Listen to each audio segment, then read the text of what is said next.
Hello ചേച്ചി, ഇത് കണ്ണൂരിന്ന് വിളിക്കുന്നതാണേ. ആരാ വിളിക്കുന്നേ? ഞങ്ങളൊരു പ്രെയർ ഗ്രൂപ്പിൽ നിന്ന് വിളിക്കുന്നേ, ഒരു സുവിശേഷത്തിനെ കുറിച്ച് പറയാൻ വേണ്ടി. പറഞ്ഞോ. ഇപ്പോൾ ചേട്ടൻ കേൾക്കാൻ താല്പര്യമുണ്ടോ? നിങ്ങൾ പറഞ്ഞോ, ഞാൻ നോക്കട്ടെ എന്താന്ന്. നിങ്ങൾ പ്രേയറെ പറ്റി നമുക്ക് അറിയില്ലല്ലോ, നിങ്ങൾ പറ, എന്നാലേ മനസ്സിലാവും. ചേട്ടാ ക്രിസ്ത്യൻ അല്ല? അല്ല, ക്രിസ്ത്യൻ ഒന്നല്ല, നിങ്ങൾ പറ. ഞങ്ങള് ബൈബിളിലുള്ള കുറച്ച് കാര്യങ്ങൾ പറയാനാണ്. കഥ സ്റ്റോറീസ്. പറഞ്ഞോളൂ. സ്റ്റോറീസ് അല്ല, സ്റ്റോറീസ് ആണല്ലോ ബൈബിളിലുള്ളത്. ബൈബിളില് അവസാന കാലത്ത് പ്രഘോഷിക്കപ്പെടുന്ന ഒരു സുവിശേഷത്തിനെ കുറിച്ച് പറയുന്നുണ്ട്. കഥ പറഞ്ഞോളൂ. യേശുക്രിസ്തുവിന്റെ രണ്ടാം വരവിനെ കുറിച്ച് ഉള്ള ഒരു സുവിശേഷാണ്. രണ്ടാം വരവ് ഇപ്പോൾ ഇല്ല അല്ലേ? മരിച്ചു ഉയർത്ത് പോയി, സ്വർഗത്തിൽ പോയി. അതെ, ഇപ്പം ഡെഡ് ആണല്ലേ? ഓഹോ. എനിക്ക് രണ്ടാമത് വരും.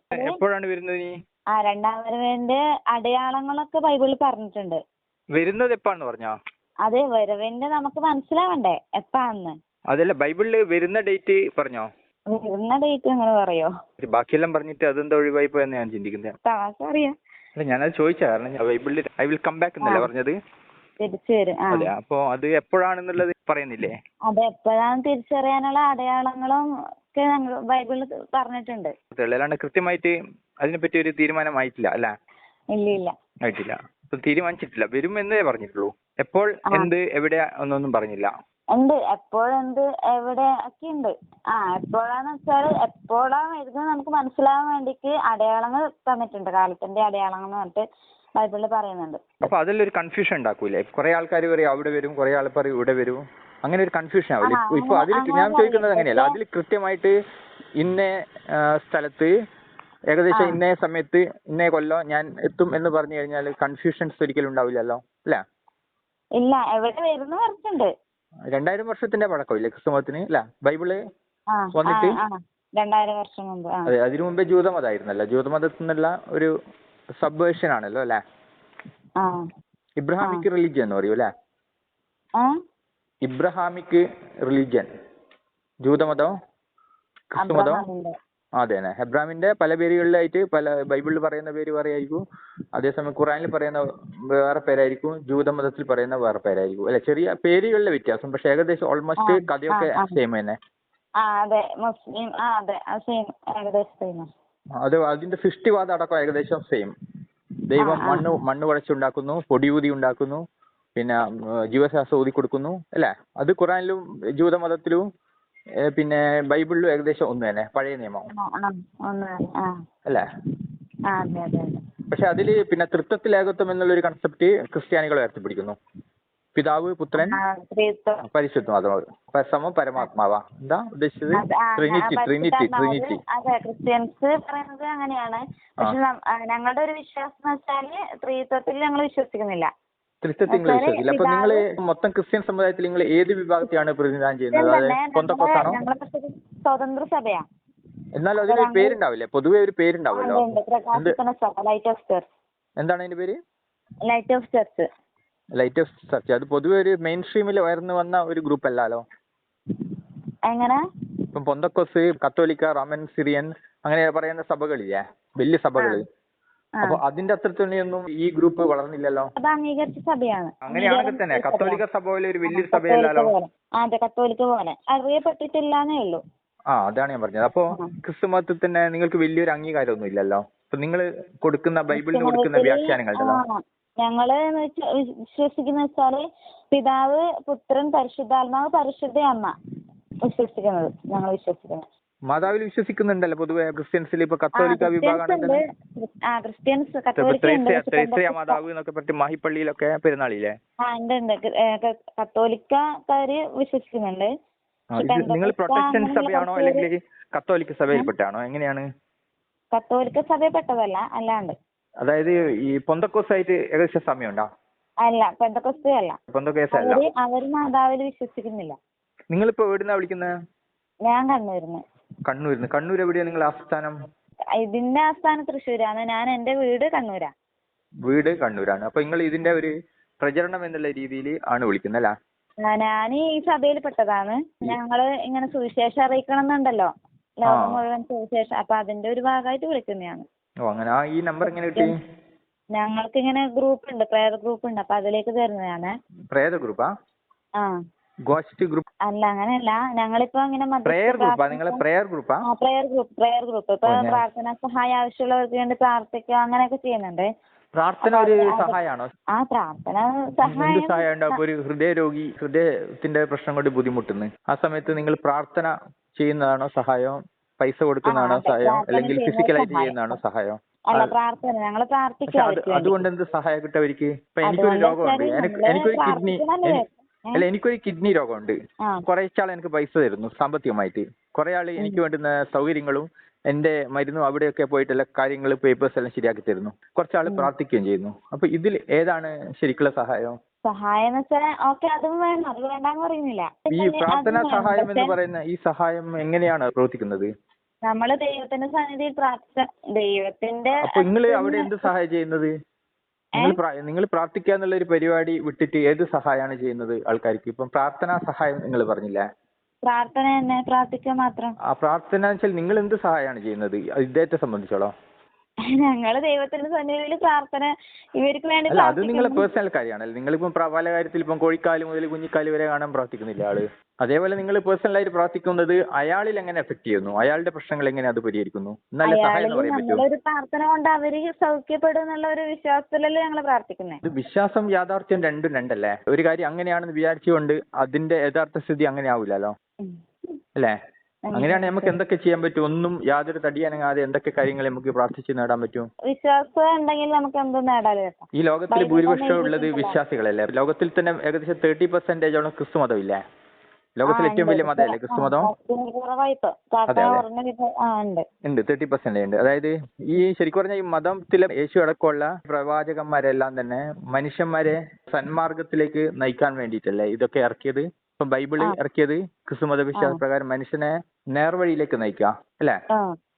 ഈ ഒരു പുസ്തകമൊക്കെ ഇവിടെ ഇറങ്ങിയിട്ടു നിങ്ങൾ ഇപ്പോഴത്തെ ആൾക്കാർ ഒരുപാട് പ്രബോധനങ്ങൾ ഇതേപോലെ അന്ന് മുതൽ തുടങ്ങിയ പ്രബോധനമല്ലേ ഇതും? ഭാവിയിലും ഇതേപോലെയുള്ള പ്രബോധനങ്ങൾ തുടരൂലേ? പ്രബോധനങ്ങൾ ഉണ്ടാകാൻ പാടില്ല. വചനത്തിൽ എന്ത് പറയുന്നു അത് അനുസരിച്ചല്ലേ നമ്മൾ ജീവിക്കണ്ടേ? അല്ല, അങ്ങനെയല്ല ഞാൻ പറഞ്ഞത്. ഈ മതഗ്രന്ഥം ഇറക്കിയത്, ഇപ്പം ബൈബിൾ ഇറക്കിയത് തന്നെ മനുഷ്യന്മാരെ നന്നാക്കാൻ വേണ്ടിയല്ലേ? വചനം സത്യമാണല്ലോ, വചനത്തിൽ ഇല്ലാത്തൊന്നും ഇല്ലല്ലോ. അത് ബൈബിളിൽ കമ്പ്യൂട്ടറെ പറ്റി പറയുന്നുണ്ടോ? റോബോട്ടിനെ പറ്റി പറയുന്നുണ്ടോ? പറയുന്നുണ്ടാവും. എവിടെയാണ് പറയുന്നത്? കൂടുതലായിട്ട് അറിയില്ല, പക്ഷേ നിങ്ങൾ എല്ലാം ലോകത്തിലുള്ള എല്ലാ കാര്യങ്ങളും അതിലുണ്ട് എന്ന് പറഞ്ഞുകൊണ്ടാണ് ചോദിച്ചത്. കമ്പ്യൂട്ടറിനെ പറ്റിയിട്ട് പറയുന്ന വചനം ഏതാണ്? ആർട്ടിഫിഷ്യൽ ഇന്റലിജൻസിനെ പറ്റിയിട്ട് പറയുന്ന വചനം എവിടെയാണ്? ഗ്രഹാന്തര യാത്രകളെ കുറിച്ച് പറയുന്ന വചനം എവിടെയാണ്? അപ്പൊ എല്ലാം ഉണ്ട് എന്ന് പറയുന്നത് ശരിക്കും ഉണ്ട്. ലോകത്തിലെ എല്ലാ കാര്യങ്ങളും ഇതിലുണ്ട് എന്ന് പറയുമ്പോ ശരിക്കും എല്ലാ കാര്യങ്ങളും അതിലുണ്ടോ എന്ന് നോക്കിയിട്ടുണ്ടോ? അതാ ഞാൻ ചോദിച്ചത്. ഞാൻ ഇതുപോലെ എല്ലാ കാര്യങ്ങളും ഉണ്ട് എന്ന് പറയുമ്പോൾ എനിക്ക് നേരെ പോയത് AI-നെ പറ്റിയിട്ട് അതിൽ പറയുന്നുണ്ടോ? AI-നെ പറ്റി പറയുന്നുണ്ട്, പക്ഷെ അത് ഏത് വചനാന്ന് ഇപ്പം ചോദിച്ചാൽ പറയാം. എനിക്കത് അറിയണം. കാരണം എന്താ പറയാ, ഞാൻ ഇതില് എന്തെങ്കിലും ഒരു ദിവ്യ അത്ഭുതമായിട്ട് എനിക്ക്, അല്ലെങ്കിൽ ദൈവത്തിന്റെ വചനം, ദൈവം എന്ന് പറയുന്ന സർവ്വജ്ഞാനി ആയിരിക്കുമല്ലോ എന്തായാലും, അല്ലെ? എല്ലാ കാര്യങ്ങളും അറിയുന്നല്ലേ? അപ്പൊ ഇത് പറയുന്ന വചനങ്ങൾ നമുക്ക് അതിൽ കാണുകയാണെങ്കിലേ, കാരണം വെച്ചാൽ ഈ 2000 വർഷം മുമ്പേ ഒന്നും AI-നെ പറ്റി മനുഷ്യന്മാർക്ക് ഒരു ധാരണയില്ല. ഇങ്ങനെ ഒരു സാധനം വരുന്നു എന്നത് പോലും. പക്ഷെ ലോകത്തിൽ എന്ത് സംഭവിക്കുന്നത് ദൈവത്തിന് അറിയാലോ. അതുകൊണ്ടാണ് ഞാൻ പറഞ്ഞത്. അങ്ങനെയാണെങ്കിൽ ഈ ഒരു ഗ്രന്ഥത്തില് അല്ലെ മറ്റു മതഗ്രന്ഥങ്ങളില് ഈ AI-നെ പറ്റിയിട്ട് കാണണോ? അല്ലെങ്കിൽ ആർട്ടിഫിഷ്യൽ ഇന്റലിജൻസ് പറ്റിയിട്ടോ, ഗ്രഹാന്തര യാത്രകളെ പറ്റിയിട്ടോ, ചന്ദ്രനിൽ പോകുന്നതിനെ പറ്റിയിട്ടോ, അല്ലെങ്കിൽ മറ്റ് കണ്ടുപിടുത്തങ്ങൾ അല്ല ഉണ്ടെങ്കിൽ അത് ഏത് വചനമാണെന്ന് നിനക്ക് കിട്ടിക്കഴിഞ്ഞാൽ എനിക്കത് കൺഫേം ചെയ്യാൻ പറ്റുമല്ലോ. എനിക്ക് അങ്ങനെ പെട്ടെന്ന് ചോദിച്ചാൽ അറിയില്ല, പക്ഷെ ഞാൻ വിളിച്ച് ചോദിച്ചിട്ട് പറഞ്ഞുതരാം. അത് ആയിക്കോട്ടെ. അങ്ങനെ ചോദിക്കുമ്പോൾ നിങ്ങളെ ഭാഗത്തുനിന്നുള്ള ഒരു അന്വേഷണം കൂടി ആവുമല്ലോ അത്. ഈ AI-ന്റെ മലയാളം എന്ന് പറയും. ആർട്ടിഫിഷ്യൽ ഇന്റലിജൻസ്, അത് കൃത്രിമ ബുദ്ധി. അതായത് യന്ത്രങ്ങള് മനുഷ്യനെ പോലെ ചിന്തിച്ചിട്ട് പെരുമാറുന്ന രീതിയിലാണ് AI എന്ന് പറയുന്നത്. ആ AI ഇപ്പം ഇൻട്രൊഡ്യൂസ് ചെയ്തിട്ടേ ഉള്ളൂ. AI-ന്റെ ഒരു പ്രാഥമിക രൂപമാണ് ഇപ്പോൾ ഉള്ളത്. ഇനി ഒരു 50 വർഷം കഴിഞ്ഞാൽ ജനറൽ AI എന്ന് പറഞ്ഞ ഒരു അവസ്ഥ എത്തും. പിന്നെയും കുറച്ചും കൂടി കഴിഞ്ഞാൽ സൂപ്പർ AI എന്ന് പറഞ്ഞൊരു അവസ്ഥയിൽ മനുഷ്യനേക്കാൾ എത്രയോ മടങ്ങ് ചിന്താശേഷിയുള്ള റോബോട്ട്സുകൾ ഇവിടെ ഉണ്ടാവും. അതായത് കൃത്രിമ ബുദ്ധി, കമ്പ്യൂട്ടറുകൾ ഉപയോഗിച്ചുകൊണ്ട് കൃത്രിമ ബുദ്ധിയിൽ പ്രവർത്തിക്കുന്ന യന്ത്ര മനുഷ്യന്മാർ. മനുഷ്യൻ എത്രത്തോളം ചിന്തിക്കുന്നു അതിനേക്കാൾ എത്ര ഇരട്ടിയിൽ ചിന്തിച്ചുകൊണ്ട് അത് പെരുമാറും. റോബോട്ടിക് സർജറി ഇല്ലേ, ഓപ്പറേഷൻ ചെയ്യുന്നത്, റോബോട്ടിക് ഹാൻഡ്. ഈ റോബോട്ടിക് സർജറി സർജൻ ചിലപ്പോൾ ടെലിമെഡിസിൻ ആണ്. അത് സർജൻ ചിലപ്പോൾ ഇരിക്കുന്നത് മറ്റ് ഏതെങ്കിലും ഒരു ഹോസ്പിറ്റലായിരിക്കും. അവിടുന്ന് റോബോട്ട് നിർദ്ദേശം കൊടുക്കുന്നു, റോബോട്ട് ഹാൻഡ് അത് ചെയ്യുന്നു. അത് ചെയ്യുമ്പോൾ മനുഷ്യന്മാർ സർജൻ യഥാർത്ഥത്തിൽ ചെയ്യുന്നതിനേക്കാൾ കൃത്യതയോടുകൂടി അത് ചെയ്യും. റോബോട്ടിക് AI ആണ് ഉപയോഗിക്കുന്നത്. പക്ഷെ ഇപ്പൊ AI ഇപ്പം പ്രാഥമിക ഘട്ടത്തിൽ എത്തിയിട്ടേ ഉള്ളൂ. അത് ജനറൽ AI ആർട്ടിഫിഷ്യൽ ഇന്റലിജൻസിലേക്ക് വന്നിട്ടില്ല. ഇനി അത് കഴിഞ്ഞിട്ട് സൂപ്പർ ആർട്ടിഫിഷ്യൽ ഇന്റലിജൻസിലേക്ക് വരുമ്പോൾ ഇവിടെ എന്തെല്ലാം മാറ്റങ്ങളാണെന്ന് ആർക്കും പറയാൻ പറ്റൂല. അപ്പം ഈ 100 കൊല്ലം അപ്പുറമുള്ളതും ദൈവം ചിന്തിച്ചിട്ടുണ്ടാവില്ലേ? ഉറപ്പല്ലേ? അങ്ങനെയാണെങ്കിൽ ഇതിനൊക്കെ മനുഷ്യൻ ചെയ്യുന്നുള്ള ഒരു വചനം അവിടെ കാണണ്ടേ? അത് എവിടെയാണ് ഞാൻ ചോദിക്കുന്നത്? ഞാനത് പറഞ്ഞല്ലോ വിളിച്ചിട്ട്. അല്ല, ഈ പറയുന്ന ബൈബിൾ എന്റെ അടുത്തുണ്ട്, ഖുറാനും എന്റെ അടുത്തുണ്ട്, ഗീതയും എന്റെ അടുത്തുണ്ട്. ഇതിലൊന്നും ഞാൻ ഇങ്ങനത്തെ സംഭവം എവിടെയും കണ്ടിട്ടില്ല. ഞാൻ പറഞ്ഞുതരാം വിളിച്ചിട്ട്. എനിക്ക് ബൈബിളിൽ ഉണ്ടെങ്കിൽ നിങ്ങൾ അത് പറഞ്ഞു തന്നു കഴിഞ്ഞാൽ ഞാനത് ചെക്ക് ചെയ്തിട്ട് എനിക്ക് കണ്ടുപിടിക്കാൻ പറ്റുകയാണെങ്കിൽ അത് സർവ്വജ്ഞാനിയായ ഒരു ദൈവം മുൻകൂട്ടി എന്തൊക്കെ സംഭവിക്കുന്നത് കൃത്യമായി മനസ്സിലാക്കിയിട്ട് പറഞ്ഞിട്ടുണ്ട് എന്നുള്ളത് എനിക്ക് മനസ്സിലാക്കാലോ. എന്റെ പേര് നിഷാദ്. നാട്ടിൽ തന്നെയല്ലേ? നാട്ടിൽ തന്നെയാണ്. എന്റെ വീട് തലശ്ശേരിക്ക് അടുത്താണ്, നെടുമ്പ്രാണ്, തലശ്ശേരി ചുക്ലി. ശരിക്കുള്ള വീട് എവിടെയാ? ഇവിടെ തന്നെ, കണ്ണൂര്. Kannur medical college. പരിഹാരത്തിന്റെ അടുത്തല്ലേ? അതിന്റെ അടുത്ത് തന്നെ. ശരി. നിങ്ങൾ എങ്ങനെയാണ് ശരിക്ക് ആദ്യമേ ക്രിസ്ത്യൻ ആണോ അല്ലെങ്കിൽ കൺവേർട്ടഡ് ക്രിസ്ത്യൻ ആണോ? അല്ല, ആദ്യമേ ക്രിസ്ത്യൻ തന്നെ. എന്റെ അമ്മയെല്ലാം കൺവേർട്ടഡ്. അപ്പൊ കൺവേർട്ടഡ് വേർഷൻസ് തന്നെയാണ് അല്ലേ? ആദ്യം ആയിരുന്നല്ല? ഇല്ല അല്ലോ. ബൈ ബർത്ത് ക്രിസ്ത്യൻ ആണെങ്കിലോ ഹെറിഡിറ്ററി കൺവേർട്ടഡ് ക്രിസ്ത്യൻ അല്ലേ? ഈ ഒരു സഭയായിട്ട് ബന്ധപ്പെട്ട് സജീവമായി പ്രവർത്തിക്കുന്നുണ്ടോ? നിങ്ങൾ എന്തുകൊണ്ടാണ് മെയിൻ സ്ട്രീം ക്രിസ്ത്യൻ ഐഡിയോളജി മാറിയത്? മെയിൻ സ്ട്രീം ആയിരിക്കുന്ന ക്രിസ്ത്യൻ ഐഡിയോളജി അല്ലേ കത്തോലിക്ക സഭ. ഇപ്പൊ വേൾഡിൽ എടുത്തു കഴിഞ്ഞാൽ ഇപ്പൊ മാർപ്പാപ്പയൊക്കെ റെപ്രസെന്റ് ചെയ്യുന്നത് കത്തോലിക്ക സഭയാണ് അല്ലെ? മാർപ്പാപ്പ 14-ാമനാണ് തോന്നുന്നുണ്ട്. കഴിഞ്ഞ പ്രാവശ്യം പിന്നെ ഒരു പ്രസ്താവന അദ്ദേഹം നടത്തിയിരുന്നു. എന്താണെന്നറിയോ? എവല്യൂഷൻ, അതായത് പരിണാമ സിദ്ധാന്തം, അതാണ് ശരി എന്ന രീതിയിൽ. അതെ, സൃഷ്ടിവാദം, അതെ, സൃഷ്ടിവാദത്തിനെ അടിച്ച് തകർക്കുന്ന സാധനമാണ് ഈ പറയുന്ന അംഗീകരിക്കുന്നില്ല. അപ്പം ക്രിസ്ത്യൻ വിഭാഗത്തിലെ ഒരു പ്രബല വിഭാഗമായിരിക്കുന്ന കത്തോലിക്കൻ സഭയെ അംഗീകരിക്കുന്നില്ല. അതിന്റെ തലപ്പത്ത് നിൽക്കുന്ന മാർപ്പാപ്പ പറഞ്ഞ ഈ ഒരു കാര്യത്തെ നിങ്ങൾ അംഗീകരിക്കുന്നില്ല അല്ലേ? ഇല്ല. കത്തോലിക്ക സഭയുടെ ഏറ്റവും ഉന്നതനായിരിക്കുന്ന ലൂയി 14 എന്ന് പറഞ്ഞ ലൂയി 14 എനിക്കറിയില്ല. അങ്ങനെ ഒരു മാർപ്പാപ്പ പാർട്ടിണ്ട്, അത് നിങ്ങൾക്കും അറിയുന്നില്ല. നിങ്ങൾ ചർച്ച ചെയ്ത കാര്യമായിരിക്കുമല്ലോ, ഉറപ്പല്ലേ? അപ്പൊ ഇദ്ദേഹത്തിന് ബൈബിള് അറിയില്ലേ നിങ്ങളുടെ അഭിപ്രായത്തില്? ഇദ്ദേഹം ഒരു സഭയുടെ പ്രധാനപ്പെട്ട ആളല്ലേ? അത് ബൈബിളൊക്കെ കൃത്യമായി പഠിച്ച ഒരാള്. അപ്പൊ അങ്ങനെ ഒരു പ്രസ്താവന അദ്ദേഹം നടത്തുന്നത്, അതായത് പരിണാമ സിദ്ധാന്തമാണ് ശരിയെന്ന് പറയുമ്പോൾ, പരിണാമ സിദ്ധാന്തം എന്ന് പറയുന്നത് ഭൂമിയിൽ എങ്ങനെയാണ് ഈ കാണുന്ന ജീവജാലങ്ങൾ എങ്ങനെയാണ് പരിണമിച്ചുണ്ടായതിനെ പറ്റിയാണ് പറയുന്നത്. അപ്പം ബൈബിളിൽ പറയുന്നത് സൃഷ്ടിവാദമാണ് പറയുന്നത്. ഓരോ ദിവസങ്ങളായിട്ട് ഓരോ ജീവജാലങ്ങളെ 7 ദിവസം കൊണ്ട് സൃഷ്ടിച്ചു എന്നാണ് പറയുന്നത്. അതിൽ പരിണാമം വരുന്നില്ല, ദൈവം നേരിട്ട് സൃഷ്ടിച്ചു എന്നാണ് പറയുന്നത് അല്ലെ?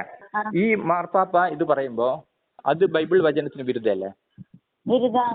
ഏറ്റവും തലപ്പത്തിരിക്കുന്ന ക്രിസ്തു മതത്തിലെ ഒരു വ്യക്തി പോലും ബൈബിളിലെ സൃഷ്ടിവാദത്തെ അംഗീകരിക്കുന്നില്ല എന്നല്ലേ അതിന്റെ അർത്ഥം? അപ്പൊ അതിനെ അംഗീകരിക്കുന്നില്ല, അതുകൊണ്ടാണ് അവർ പറയുന്നത്. വെറുതെ പറയല്ല, അവര് തെറ്റാണെന്ന് അവർക്ക് തോന്നിയത് കൊണ്ടാണ് അവർ ഇത് പറയുന്നത്.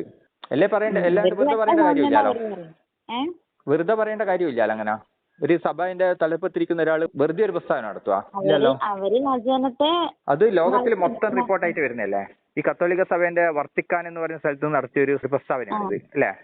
അത് ഇപ്പൊ കേരളത്തിലിരിക്കുന്ന തലശ്ശേരിക്കുന്ന ഞാൻ അടക്കമുള്ള ആൾക്കാർ അറിഞ്ഞു. ഇവിടെയുള്ള പ്രശസ്തമായ എല്ലാ ലീഡിംഗ് പത്രങ്ങളിലും അത് വന്നു, മാസികകളിൽ പ്രത്യേക ലേഖനമായിട്ട് വന്നു. അപ്പോ യഥാർത്ഥത്തില് ഈ മാർപ്പാപ്പ കുറച്ച് വിദ്യാഭ്യാസം ഉള്ള ആളായതുകൊണ്ട് ശരി മനസ്സിലാക്കിയല്ലേ അത് സംഭവം? മാർപ്പാപ്പ കുറച്ച് എഡ്യൂക്കേറ്റഡ് ആണ്. വചനം സത്യാന്ന് വിശ്വസിക്കാത്തോണ്ടല്ലേ അവരങ്ങനെ സംസാരിക്കുന്നത്? വിശ്വാസവും യാഥാർത്ഥ്യം രണ്ടും രണ്ടല്ലേ? നമ്മളിപ്പോ ഒരു കാര്യത്തിൽ യാഥാർത്ഥ്യം അല്ല ചേട്ടാ, അങ്ങനെയല്ല. വിശ്വാസം വെച്ച് ചേട്ടൻ പറഞ്ഞപ്പോ ശരിയാണ്. യാഥാർത്ഥ്യം നോക്കുമ്പോ നമുക്ക് വിശ്വാസം ഇല്ല. അതായത് ഞാൻ പറഞ്ഞു തരുന്ന ഇത്രയേ ഉള്ളൂ. വിശ്വാസം എന്നുള്ള വാക്കിന്റെ ഓപ്പോസിറ്റ് പദമായിട്ട്, അതായത് വിപരീത അർത്ഥമായിട്ടാണ് നമുക്ക് യാഥാർത്ഥ്യത്തെ എടുക്കാൻ പറ്റുക. യാഥാർത്ഥ്യം വെച്ച് നോക്കുമ്പോൾ നമ്മളെ വിശ്വാസമായിട്ട് ബന്ധപ്പെടുന്നില്ല. അപ്പം യാഥാർത്ഥ്യമല്ലേ ശരി, വിശ്വാസം ആവണം ശരിയാവണം എന്നുണ്ടോ? യാഥാർത്ഥ്യം എന്ന് പറഞ്ഞാൽ ഒരു കാര്യം ഉള്ളതിനെയാണ് യാഥാർത്ഥ്യം എന്ന് പറയാ. അത് അങ്ങനെ തന്നെയാണ് നിലനിൽക്കുന്നത് എന്നത് മനസ്സിലാക്കുമ്പോഴാണ് അത് യാഥാർത്ഥ്യമാകുന്നത്. ഇപ്പൊ സൂര്യൻ ഉണ്ട് എന്ന് ഞാൻ വിശ്വസിക്കുന്നു എന്ന് പറയേണ്ട കാര്യമില്ല, സൂര്യൻ ഉണ്ട് എന്നേ പറയണ്ടൂ. അവിടെ വിശ്വാസം എന്നുള്ള വാക്ക് ഒരു യഥാർത്ഥത്തിൽ തെളിയിക്കപ്പെട്ട ഒരു കാര്യത്തിന് ഉപയോഗിക്കേണ്ട കാര്യം വരുന്നില്ല അല്ലേ? കാണപ്പെടാത്തതല്ലേ വിശ്വാസം? ഇപ്പൊ നമ്മൾ യാഥാർത്ഥ്യം എന്ന് പറയുമ്പോൾ അത് ഓൾറെഡി പ്രൂവ്ഡ് ആയിരിക്കണോ? ഇപ്പൊ സൂര്യൻ നമ്മൾക്ക് എല്ലാവർക്കും ഉണ്ട് എന്ന് അറിയാലോ. അപ്പൊ സൂര്യനെ പറ്റിയിട്ട് ചോദിക്കട്ടെ, ഇപ്പൊ ദൈവത്തിന് നമ്മൾ കാണുന്നില്ല, അപ്പൊ ദൈവം ഇല്ല എന്നുള്ളത് നിങ്ങൾ പറയൂലോ? ദൈവം ഉണ്ട് എന്നുള്ള തെളിവില്ലല്ലോ. ഇപ്പൊ ഞാൻ പറഞ്ഞുതരാം, വിശ്വാസം ഉണ്ട് എന്നുള്ള വിശ്വാസം. അതാ ഞാൻ പറഞ്ഞത്, വിശ്വാസം എന്നുള്ള ആ ഒരു വാക്ക് തന്നെ നമുക്ക് അറിയാത്ത കാര്യങ്ങൾ, തെളിയിക്കപ്പെടാത്ത കാര്യങ്ങൾ ഉപയോഗിക്കുന്ന ഒരു വാക്കാണ്. ഇപ്പൊ സൂര്യനുണ്ട് എന്ന് ഞാൻ വിശ്വസിക്കുന്നു എന്ന് പറയേണ്ട കാര്യം നമുക്ക് വരാത്ത അതുകൊണ്ടാണ്. അവിടെ വിശ്വാസം എന്നുള്ള പദം നമ്മൾ ഉപയോഗിക്കേണ്ട. കാരണം സൂര്യൻ എന്നുള്ള ഒരു യാഥാർത്ഥ്യമാണ്, അത് ഉണ്ട് എന്ന് തെളിയിക്കപ്പെട്ടാണ്. തെളിയിക്കപ്പെട്ട ഒരു കാര്യത്തിൽ നമ്മൾ വിശ്വാസം എന്നുള്ള പദം ഉപയോഗിക്കില്ല. പക്ഷെ തെളിയിക്കാത്ത, അല്ലെങ്കിൽ അങ്ങനെ ഉണ്ട് അല്ലെങ്കിൽ ഇങ്ങനെ ഉണ്ട്, ആ കാര്യത്തിനെ പറ്റി പറയുമ്പോഴാണ് വിശ്വാസം എന്ന് പറയാ. അപ്പൊ ദൈവത്തെ പറ്റി പറയുമ്പോൾ വിശ്വാസം എന്നാണ് ഉപയോഗിക്കുന്നത് കാണുന്നത്. ദൈവത്തിൽ ഞാൻ വിശ്വസിക്കുന്നു അല്ലേ? വിശ്വാസം എന്നുള്ള പദം അവിടെ വരാനുള്ള കാരണം അത് കൺഫേം ആയിട്ടുള്ള ഒരു സാധനമല്ല. ഇപ്പൊ ഞാൻ പറയുന്നത് ദൈവം നിങ്ങൾ പറഞ്ഞ പോലെയാണെങ്കിൽ ഇപ്പൊ ബൈബിള് ദൈവത്തിന്റെ ഒരു വാക്യമാണെന്ന് വിചാരിക്കുക, അല്ലെങ്കിൽ മറ്റൊരു മതഗ്രന്ഥത്തിന്റെ ദൈവത്തിന്റെ കംപ്ലീറ്റ് വാക്യം തന്നെയാണെന്ന് വിചാരിക്കുക. അങ്ങനെയാണെങ്കിൽ ചേട്ടൻ പറയുന്നത് അവര് ഇല്ലാത്തത് കൊണ്ടാണത്. അല്ല ഞാൻ ചോദിക്കുന്നത് അങ്ങനെയല്ല. ഞാൻ ചോദിക്കുന്നത് ഇങ്ങനെയാണ്, ദൈവം എന്നത് സർവജ്ഞാനിയായിരിക്കുന്ന ഒരാളാണെങ്കിൽ, കാലത്തിനതീതമായിട്ടും ഇനി 100 കൊല്ലം മുമ്പേ 200 കൊല്ലം അപ്പുറവും വരുന്ന എല്ലാ കാര്യങ്ങളും അറിയുന്ന ആളാണെങ്കിൽ, മതഗ്രന്ഥം എന്ന് പറയുന്ന ബൈബിൾ അടക്കമുള്ള, ഖുർആൻ അടക്കമുള്ള, ഹിന്ദു മതഗ്രന്ഥം അടക്കമുള്ള എല്ലാ ഗ്രന്ഥങ്ങളും അവരവരുടെ ദൈവത്തിന്റെ സൃഷ്ടിയാണെങ്കിൽ, ആ ദൈവം യാഥാർത്ഥ്യമാണെങ്കിൽ, ശരിക്കും സർവജ്ഞാനിയായ ഒരാളിൽ നിന്ന് തന്നെയാണ് അത് ഉണ്ടായതെങ്കിൽ, ഞാൻ പറഞ്ഞതുപോലെ ആർട്ടിഫിഷ്യൽ ഇന്റലിജൻസിനെ കുറിച്ചിട്ട് അതിൽ കാണണോ? അതേപോലെ മറ്റ് പല അത്ഭുതങ്ങൾ, ഇന്ന് നടക്കുന്ന മൊബൈൽ ഫോൺ ടെക്നോളജി, ടെലിവിഷൻ, ഇതിൽ മനുഷ്യൻ ഉപയോഗിക്കും. പക്ഷെ എഴുതിയിട്ടുണ്ട് എന്ന് പറയുമ്പോൾ ഇസ്ലാമിന്റെ ആൾക്കാർ ചോദിച്ചു കഴിഞ്ഞാൽ അവർ എഴുതിയിട്ടുണ്ടെന്ന് പറയും. പക്ഷെ സാധനം എവിടെയാണ് എഴുതിയിരിക്കുന്നത്, എന്താണ് എഴുതിയിരിക്കുന്നത്, ഇതൊക്കെ ചോദിച്ചു കഴിഞ്ഞാൽ ഉത്തരം ഉണ്ടാവില്ല. അങ്ങനെയാണ് ഞാൻ അംഗീകരിക്കുക. അതാണ് ഞാൻ പറഞ്ഞത്. ഇതിനെയാണ് നമ്മൾ തെളിവായിട്ട് എടുക്കുന്നത്. നമ്മൾ ഒരു അവകാശവാദത്തിനെയല്ല തെളിവായിട്ട് എടുക്കുന്നത്. ഈ ഇത്തരത്തിലുള്ള കാര്യങ്ങൾ നമുക്ക് അതിൽ കാണുകയാണെങ്കിൽ, കാണാതെ വിശ്വസിക്കുന്നവർ ഭാഗ്യവാന്മാർന്നാണ് വചനത്തിൽ പറയുന്നത്. അപ്പൊ നമ്മൾ തെളിവുണ്ടായിട്ടല്ലല്ലോ ദൈവത്തിന് വിശ്വസിക്കേണ്ടത്. അതാണ് കുഴപ്പം. തെളിവ് ഇല്ലാതെയാണ്. അപ്പൊ തെളിവില്ല എന്താ പ്രശ്നം എന്നറിയാം. ഇവിടെ ഇപ്പൊ നിങ്ങളെ അച്ഛനും അമ്മയും വിശ്വസിക്കുന്ന അതേ കാര്യം നിങ്ങൾ അങ്ങ് വിശ്വസിച്ചു പോകും. അത് നോക്കൂല. അച്ഛനും അമ്മേനോട് ചോദിച്ചു കഴിഞ്ഞാൽ എന്താ പറയാ, അവരും ഇങ്ങനെ പറയും. അതായത് തെളിവില്ലാണ്ട് വിശ്വസിക്കാൻ നമ്മളോട് പറഞ്ഞത്. എന്റെ അച്ഛനും അമ്മയും വിശ്വസിക്കുന്നു, എന്റെ അച്ഛൻ വചനത്തിലുള്ള ഒരു ഒന്നുമില്ല, വചനത്തിലുള്ള മാത്രം എല്ലാം ഉണ്ട്. അല്ല, അതാണ് ചോദിച്ചത്. അങ്ങനെ നിങ്ങൾ അങ്ങനെ പറയുന്നതുകൊണ്ടാണ് ഞാൻ ചോദിച്ചത്. അങ്ങനെയാണെങ്കിൽ ഇപ്പൊ മനുഷ്യരാശിനെ മാറ്റിമറിക്കാൻ പോകുന്ന അടുത്ത ചെറിയ വർഷത്തിനുള്ളിൽ മാറ്റിമറിക്കും. ഇപ്പം തന്നെ ഓൾറെഡി മാറ്റിമറിച്ചല്ലോ. ഞാൻ പറഞ്ഞല്ലോ, ഇപ്പോൾ റോബോട്ടിക് സർജറിയിലും ചെയ്യുന്നത് യന്ത്രങ്ങളാണ്, മനുഷ്യന്മാരാണ്. റോബോട്ടിക് ഹാൻഡ് എന്ന് പറയും. ക്യാൻസർ ഓപ്പറേഷൻ ചെയ്യുന്നതാണ്. അപ്പൊ ഇത്തരത്തിൽ മനുഷ്യനെ മാറ്റിമറിക്കാൻ പോകുന്നത് ചെറിയ കൊല്ലത്തിനുള്ള 50 വർഷത്തിനുള്ളിൽ നമ്മൾ കാണാൻ പോകുന്ന അത്ഭുതം ഭയങ്കരമായിരിക്കും. ഇതിന്റെ ഏതെങ്കിലും ഒരു ഐഡിയയിലുണ്ടോ റോബോട്ടിനെ പറ്റിയോ, യന്ത്രമനുഷ്യനെ പറ്റിയോ, കൃത്രിമ ബുദ്ധിനെ പറ്റിയിട്ടോ, അല്ലെങ്കിൽ യന്ത്രങ്ങൾ സംസാരിക്കാൻ തുടങ്ങുന്നെന്ന് പറയുന്ന എന്തെങ്കിലും ഉണ്ടോ? ഇപ്പൊ ചോദിച്ച എല്ലാ ഇതിനെ കുറിച്ചും കറക്റ്റ് ആയിട്ട് ഉണ്ട്. ഉണ്ടെങ്കിൽ ഏത് അധ്യായം, ഏത് വചനം? അതെല്ലാം പറഞ്ഞതാ. പക്ഷെ 4 ദിവസത്തെ ധ്യാനം കൂടാൻ പറ്റും ചേട്ടന്. നമുക്ക് ആദ്യം ദൈവം ഉണ്ട് എന്ന് നമുക്ക് സ്ഥിരീകരിച്ച ഇപ്പൊ ഈ ധ്യാനത്തില് ഇതെല്ലാം കറക്റ്റ് എല്ലാം പറയുന്നുണ്ട്. അതിന്റെ വചനവും അതിന്റെ എല്ലാ തെളിവുകളെല്ലാം പറയുന്നുണ്ട്. അല്ല, ഇതിപ്പോ സിമ്പിൾ ആയിട്ട് നിങ്ങൾക്ക് പറയാലോ.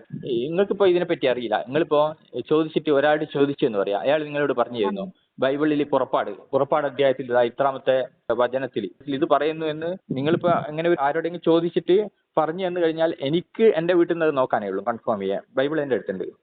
ഞാനത് പറഞ്ഞുതരാം. കാരണം ഞാൻ പഠിച്ചു വെച്ചതല്ലോ. നമ്മൾ ഇതൊക്കെ വായിച്ചിട്ടാണ് ഇല്ലെങ്കിലും വിശ്വാസം പോയത്.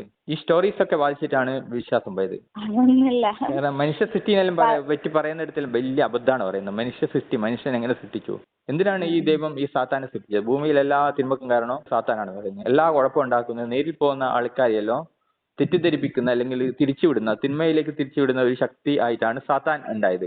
ആ സാത്താനെ സൃഷ്ടിച്ച ദൈവമാണ്. നന്മ നിറഞ്ഞ ഒരു ദൈവം തിന്മ നിറഞ്ഞ ഒരു ശക്തിയെ സൃഷ്ടിച്ചു വിട്ടത് എന്തിനാണത്? ഞാനിപ്പോ ഒരു നല്ല മനുഷ്യനാണെങ്കിൽ ഞാൻ എന്തെങ്കിലും ഒരാൾക്ക് മോശം ഉണ്ടാവാനുള്ള കാര്യത്തിൽ ചെയ്യുക. ഞാനൊരു ധാർമ്മിക നീതിയുള്ള ഒരാളാണെങ്കിൽ, ഞാൻ എന്ന് പറയുന്ന വ്യക്തി, നിങ്ങളെ വിളിക്കുന്ന ഇപ്പം ഞാനില്ലേ, ഞാനൊരു തിന്മ നിറഞ്ഞ വ്യക്തിയാണെങ്കിൽ ഏതെങ്കിലും ഒരു മനുഷ്യനെ മറ്റൊരു ആളെ തിരിച്ചു വിടുക, അല്ലെ അയാൾക്ക് ഹാനികരമാകുന്ന എന്തെങ്കിലും ഞാൻ സൃഷ്ടിച്ചു വിടുക. നന്മയുള്ള ഒരു ആളിൽ നിന്ന് തിന്മ ഉള്ള ഒരു സൃഷ്ടി നടത്താൻ പാടില്ല. തിന്മയുടെ മൂർത്തിയായിരിക്കുന്ന സാത്താനെ നന്മ നിറഞ്ഞ ദൈവം സൃഷ്ടിച്ചത്. നന്മയുള്ള ഒരാൾക്ക് തിന്മ എങ്ങനെയാണ് സൃഷ്ടിക്കാൻ പറ്റുക? ദൈവം അനേകം പദ്ധതികൾ ഉണ്ട് ദൈവത്തിന്. അന്നേരം ദൈവം എങ്ങനെയാണ് നന്മയാവുക? നന്മയുള്ള ഒരാൾക്ക് തിന്മ എങ്ങനെ സൃഷ്ടിക്കാൻ പറ്റൂ? നിങ്ങൾക്ക് മറ്റുള്ളവർക്ക് ദോഷം ഉണ്ടാക്കാനുള്ള എന്തെങ്കിലും നിങ്ങൾക്ക് ഉണ്ടാക്കാൻ തോന്നുവാ? നിങ്ങൾ നന്മ നിറഞ്ഞ ഒരു വ്യക്തിയാണെങ്കിൽ ഇപ്പൊ ദൈവം ചെയ്തത് ഗുരുതരമായ തെറ്റാണ്. ദൈവത്തിന് അനേക പദ്ധതികളുണ്ട്. ആ പദ്ധതികൾ പൂർത്തിയാവണമെങ്കിൽ അതൊക്കെ രഹസ്യങ്ങളാണ് ചേട്ടാ. അതുകൊണ്ടാണ് ഞാൻ പറയുന്നത് ചേട്ടാ 4 ദിവസത്തെ ഒരു ധ്യാനത്തിന്. അപ്പൊ അതെല്ലാം കറക്റ്റ് മനസ്സിലാവും ചേട്ടന്. അപ്പൊ അതായത് ദൈവത്തിന് ആശ്രിതനാട വേണ്ടി വരുന്നു. അതായത് ദൈവം ഒരു പദ്ധതി സൃഷ്ടിച്ച് ദൈവത്തിനൊരു പദ്ധതി മനസ്സിലുണ്ട്. പക്ഷെ അത് നടപ്പിലാക്കാൻ വേണ്ടിയിട്ട് ചെകുത്താനെ സൃഷ്ടിക്കേണ്ടി വരുന്നു, കുറെ മനുഷ്യന്മാരെ സൃഷ്ടിക്കേണ്ടി വരുന്നു, അവരെ തെറ്റിദ്ധരിപ്പിക്കേണ്ടി വരുന്നു. ഇങ്ങനെയൊക്കെ കുറെ സാധനങ്ങളെ ആശ്രയിക്കേണ്ടി വരുന്ന ഒരു ദൈവം എങ്ങനെയാണ് പരിപൂർണനാവുക? ആശ്രയല്ലേ? അതാണ് ഞാൻ പറഞ്ഞ അതൊക്കെ രഹസ്യങ്ങളാണ്, നമുക്ക് പറയാൻ പറ്റൂല അങ്ങനെയൊന്നും.